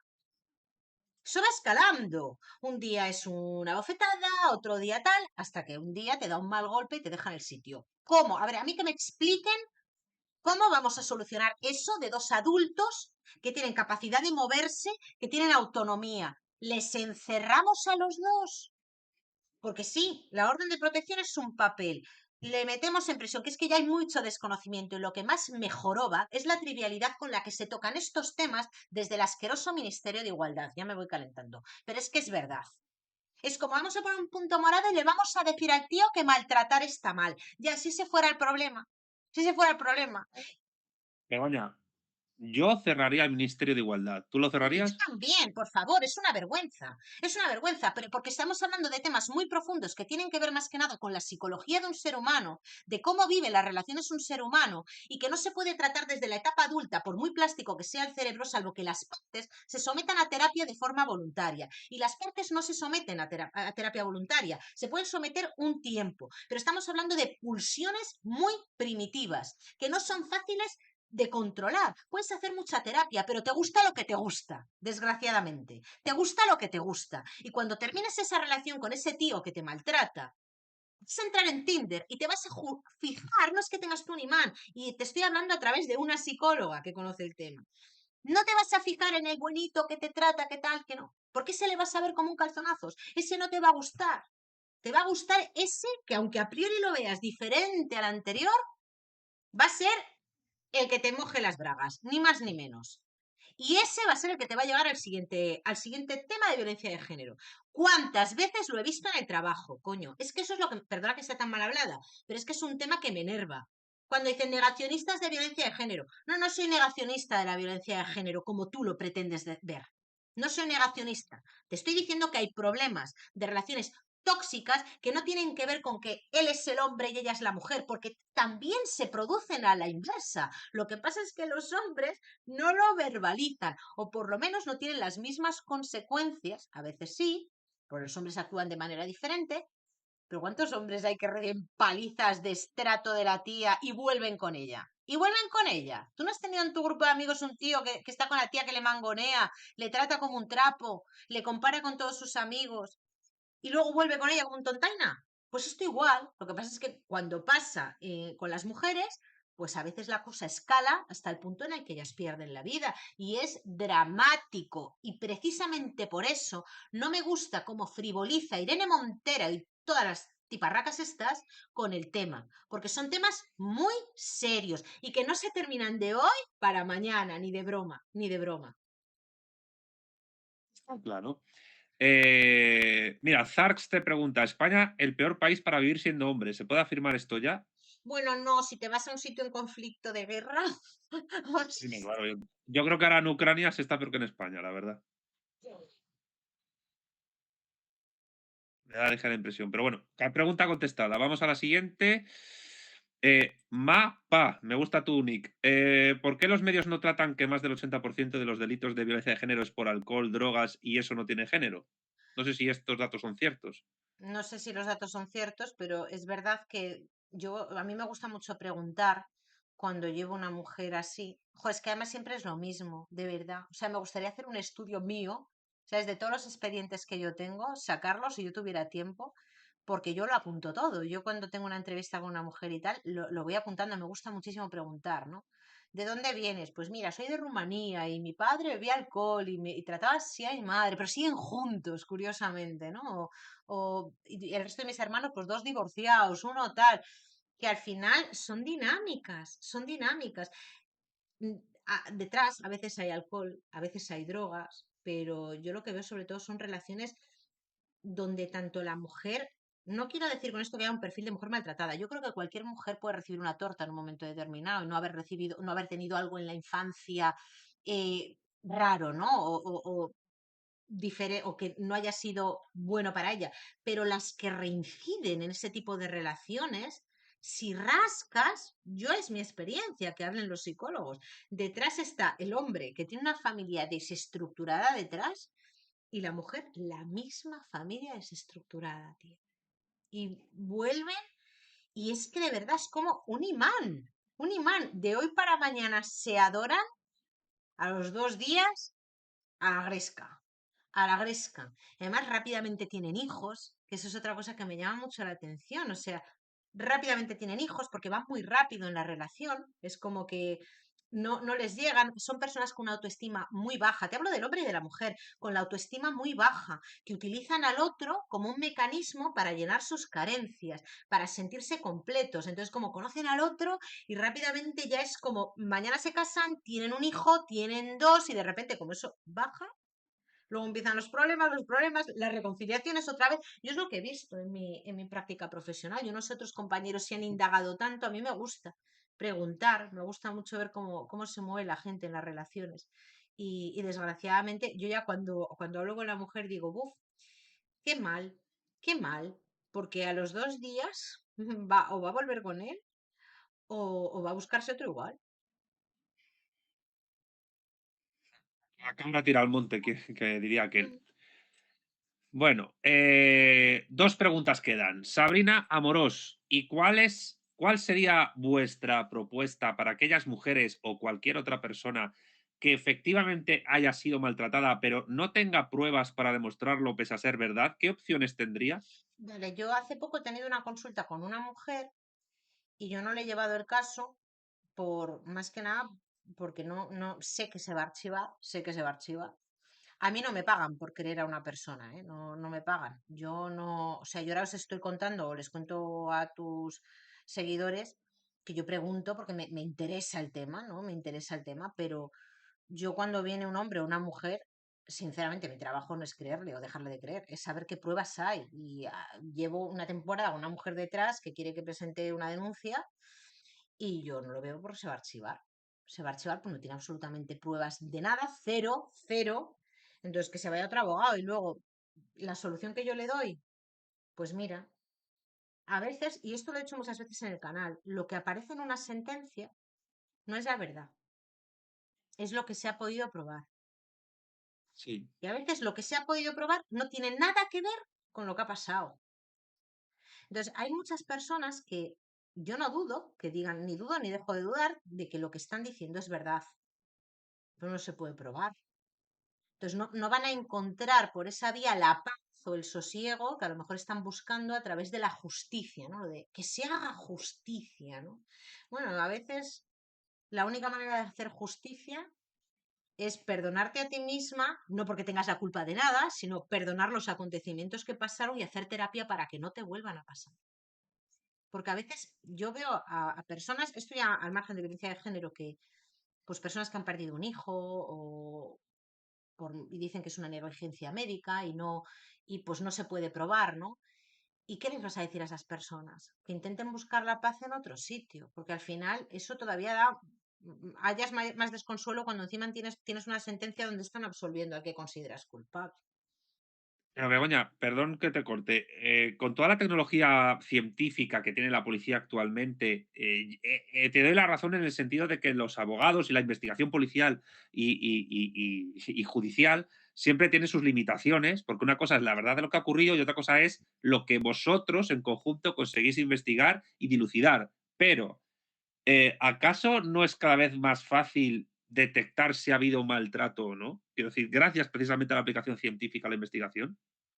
Claro, es que aquí contamos mucho con que son delitos que se producen en la esfera íntima, salvo que la gresca se produzca en la calle y haya testigos y quieran ir a declarar, o haya un parte de lesiones, los destratos, que luego aquí podríamos hablar largo y tendido sobre si un destrato merece reproche penal, si el hecho de que el tipo o la tipa sea una gilipollas o que te haya fallado como persona. No sé si te acordarás de este caso del policía infiltrado que Sí. no les dijo que era ocupa y ellos consideran que eso era una agresión. A ver, no, que el tipo sea un capullo o que te mienta lo que sea, no significa que sea un delincuente, ¿no? Para probar, igual que cuando hablamos de una agresión sexual, son delitos que se producen lejos de las miradas de ajenos. Entonces es muy difícil a veces, en ocasiones, probarlo. Sobre todo me refiero, si hay una agresión física, tú puedes ir a un médico y que te objetive la existencia de esa lesión. Pero cuando hablamos de violencia psicológica, de hombre a mujer o de mujer a hombre, es muy difícil probarlo. Muy difícil. Tú puedes ir a un psicólogo y ese psicólogo, si es de parte, obviamente va a poner las manifestaciones que tú quieras en un informe previo pago. Pero es muy difícil porque las personas que sufren violencia psicológica se dan cuenta después de que ha pasado muchísimo tiempo y pueden analizar lo que han vivido con la ayuda de un terapeuta. Es muy difícil y luego pues enfrentarte a un procedimiento judicial que no esté prescrito el tema y que lo puedas acreditar. Es muy difícil de acreditar la violencia psicológica. Y la violencia psicológica es algo que se produce de hombre a mujer y de mujer a hombre, ¿no? O sea, a mí me gusta mucho el Y mundo de de la hombre a hombre y de psicología. mujer a mujer también, Claro, o sea, creo que quiero hay que decir, al añadir. final hablamos ahora mucho del tema del narcisismo, de la luz de gas y de todo esto. Y dices, claro, es que vivimos rodeadas de personas que son psicópatas. O sea, eso es así. Que hoy te dicen una cosa, mañana te dicen otra, pero no te han hecho daño, no te han tocado. Pero tú te has creído algo diferente, ¿no? Hace poco, en un tema que yo no llevé, pero condenaron a un tío, en primera instancia le condenaron y en segunda instancia le absolvieron por estafa amorosa. El tío se aprovechó de la tía diciendo que era un broker, le pidió un dineral para una cosa distinta. Vamos, que la desplumó a la tía y al final el tío era un mentiroso, o sea, no era quien decía ser. Pero claro, ¿eso merece reproche penal o no? ¿Un infiel merece reproche penal? Que tú le digas a alguien, mira, que yo estoy soltero, ¿qué tal? ¿Qué cual? Claro, es que aquí es donde está el límite que diferencia entre el reproche penal, que es la última instancia donde puedes recurrir, consiste en buscar una pena, el ingreso en prisión de una persona, y otra cosa es con quién te vas a cruzar a lo largo de tu vida, que puedas ser un malnacido. Ah, pero eso no significa que sea un delincuente, no significa con las leyes que tenemos. Ahora, si queremos tocar ese tema, si queremos ya poner normas de conducta para la población, hasta ahí podíamos llegar. Entonces, un infiel merecerá reproche penal. Una adúltera merecerá reproche penal. Una persona que exagera sus logros y que tú te vas con esa persona porque consideras que es un tío exitoso, que tiene pues un jet privado y no tiene nada, te está estafando. Claro, es que queremos abrir ese melón. Yo creo que no deberíamos de abrir ese melón. Es la aventura de vivir. Tú te puedes encontrar con personas que son una auténtica mierda y que te pueden arruinar la vida. Te pueden arruinar la vida. Yo conozco casos que te pueden arruinar la vida, pero no es un delincuente, es un cabrón. Por eso siempre vuelvo a la familia. No es que yo, cíclico, a la familia, a lo que te enseñan en casa, a lo que te dicen, a lo que ves, a lo que ves, a lo que ves, a los valores. Pero bueno, no sé. Yo es que soy una pureta, ¿eh? Eh, Ser mala persona no es un delito, que Claro, conste. Y también un tienen presunción de momento. inocencia y eso. Un momento. Claro. Bien, la última pregunta me parece muy bonita porque mezcla lo que hemos tratado con un tema personal. Te la hace José Luis de Martín Pinillos Casal. Estoy haciendo un trabajo de fin de grado sobre prisión provisional indebida. Me gustan los jardines. Begoña, ¿conoces algún caso barra sentencia que te haya marcado sobre la llamada violencia de género? Sí, el que he contado mil veces en el canal, que además fue de los primeros que llevé estando yo en el turno de oficio. Este chico que fue condenado y que yo sé que es mentira. Y que tiene toda la vida ahí ese estigma y que cada dos por tres la madre del niño le dice, eres un maltratador. Y cuando hay gresca familiar le dices, un maltratador, ¿no? Y te queda ya eso para toda la vida. Y si tienes algún problema con un vecino, te va a sacar lo de eres un maltratador, porque vivimos en una zona pequeña, entonces tú eres un maltratador. Eso queda. Y el tío es inocente. No fue inocente de cara a la justicia porque cumplió su condena y ahora mismo ya tiene los antecedentes cancelados, pero es injusto. Es injusto. Por eso decía antes que lo que hay en una sentencia no necesariamente es la verdad. Es lo que se ha podido probar a los ojos de ese juez o con el... Además, la culpa tampoco es del juez, es con el margen de maniobra que le da la ley. Imagínate, por poner un ejemplo que no tiene nada que ver con la ley de violencia de género. Aquí en España, bueno, el consumo de cannabis no es un delito si es consumo propio, dependiendo de la cantidad. Pero producir, intercambiar, vender es un delito. Pero tú te vas a otro país y eso no es un delito. La persona sigue siendo la misma persona, con los mismos valores. En esta sociedad es un delincuente y en otra sociedad no es un delincuente. Por eso a mí me gusta siempre hacer la diferenciación entre lo que aparece en una sentencia, la realidad, lo que puedes probar, ser o no buena persona. Los delincuentes no necesariamente estoy ya para que me lo saquen. Los delincuentes no necesariamente son malas personas. Y las buenas personas, a lo mejor en otro país, sí han podido cometer un delito con las normas de ese país. Begoña, ha sido un absoluto gustazo escucharte de principio a fin. La verdad es que creo que ha sido todo un acierto haberte invitado porque no solo por la facilidad de expresión que tienes, sino por la claridad de ideas que has expuesto, este directo va a servir a mucha gente para interpretar, no solo a efecto judicial, sino a efecto sociológico y político, lo que estas leyes significan para España. Y lo que tenemos una cosa clara, tanto tú y como yo, es que es bastante probable que da igual a quién votéis y que no se vayan a derogar porque vienen de fuera. Eh, Siempre doy la última palabra en mis encuentros a los invitados y voy a hacer lo mismo con Begoña Gerpe para que digan lo que quieran. Tú que eres tan defensora de eso que se llama libertad de expresión, pues ahora mismo tienes total libertad para que cerremos este encuentro sobre este tema tan polémico, espinoso y de actualidad como tú quieras, añadiendo cualquier cosa, recalcando algo.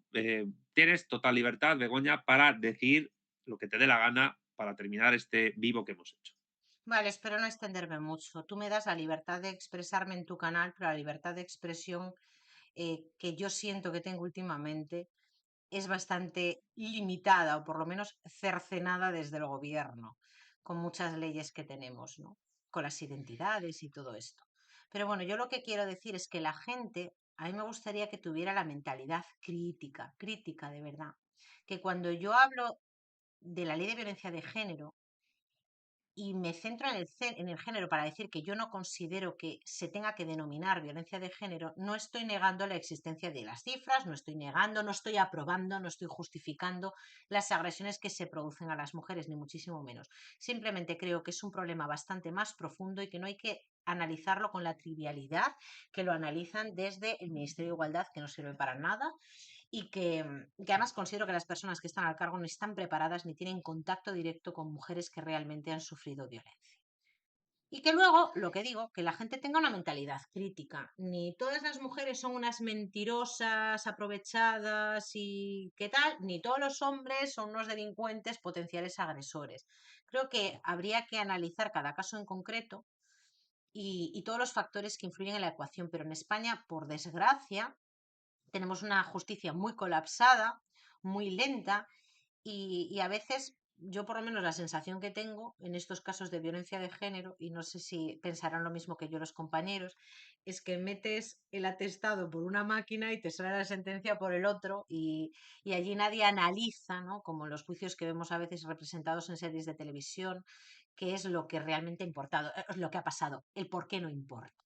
El por qué no importa, ¿no? Es lo que, las pruebas que tú traes como una partida de ajedrez, las pruebas que tú traes, las pruebas que tú traes, y al final hay una resolución, ¿no? Y a veces la gente pues se encuentra con una sentencia que hay que cumplir, por supuesto, y yo siempre lo he dicho desde el canal, las sentencias no se opinan, se cumplen, si no estás de acuerdo, las recurres, es lo poco que nos queda de este Estado de Derecho, pero las sentencias no contienen verdad, contienen lo que se ha podido probar y a veces coincide con la verdad de lo acontecido y otras veces no. Los que lo saben son los implicados. Y nada más, que me considero una mujer libre, que no me gusta pertenecer a ningún colectivo. Creo que nunca me van a ver a mí diciendo hermana si te creo o hombre si te creo, ¿no? Que también me quieren meter en otro grupo. Yo voy un poco por libre. Me gusta tratar con las personas a nivel individual y no me gusta que me colectivicen. Eso y que no me considero igual que un hombre. Ya está. Dicho queda, Begoña Gerpe, abogada, divulgadora, youtuber y como yo, autónoma. Muchísimas gracias por haber estado aquí. Esta es tu casa. Cuando quieras volver, aquí estarás, serás bienvenida, por supuesto. Y para mí ha sido un lujazo pues contar contigo esta tarde ya casi noche. Así que nada, seguidla en sus redes sociales porque en la descripción del vídeo están todas ellas, incluida su página web. Así que si estáis en algún pleito, podéis recurrir a ella, que es una fantástica profesional. Y nada, nos vemos el domingo con un debate sobre la hispanidad con Eduardo García Serrano. Cuidado, no os lo perdáis. Y ya sabéis, pulgar arriba, dejad vuestro comentario abajo, suscribiros a este canal de YouTube si queréis más material audiovisual de materialismo político, compartid este vídeo con familiares, amigos y allegados, sean feministas o antifeministas, sean abogados o no, sean culpables o inocentes, buenas o malas personas. Y espero, bueno, suscribiros al canal, por supuesto. Si queréis apoyar el avance técnico del canal, ya sabéis, PayPal o Patreon, griegos, romanos, hispanos o los niveles. Y por supuesto, espero que hayáis disfrutado tanto como yo de Begoña Gerpe esta tarde-noche. Sin más, me despido. Gracias, Begoña, de nuevo. Un saludo.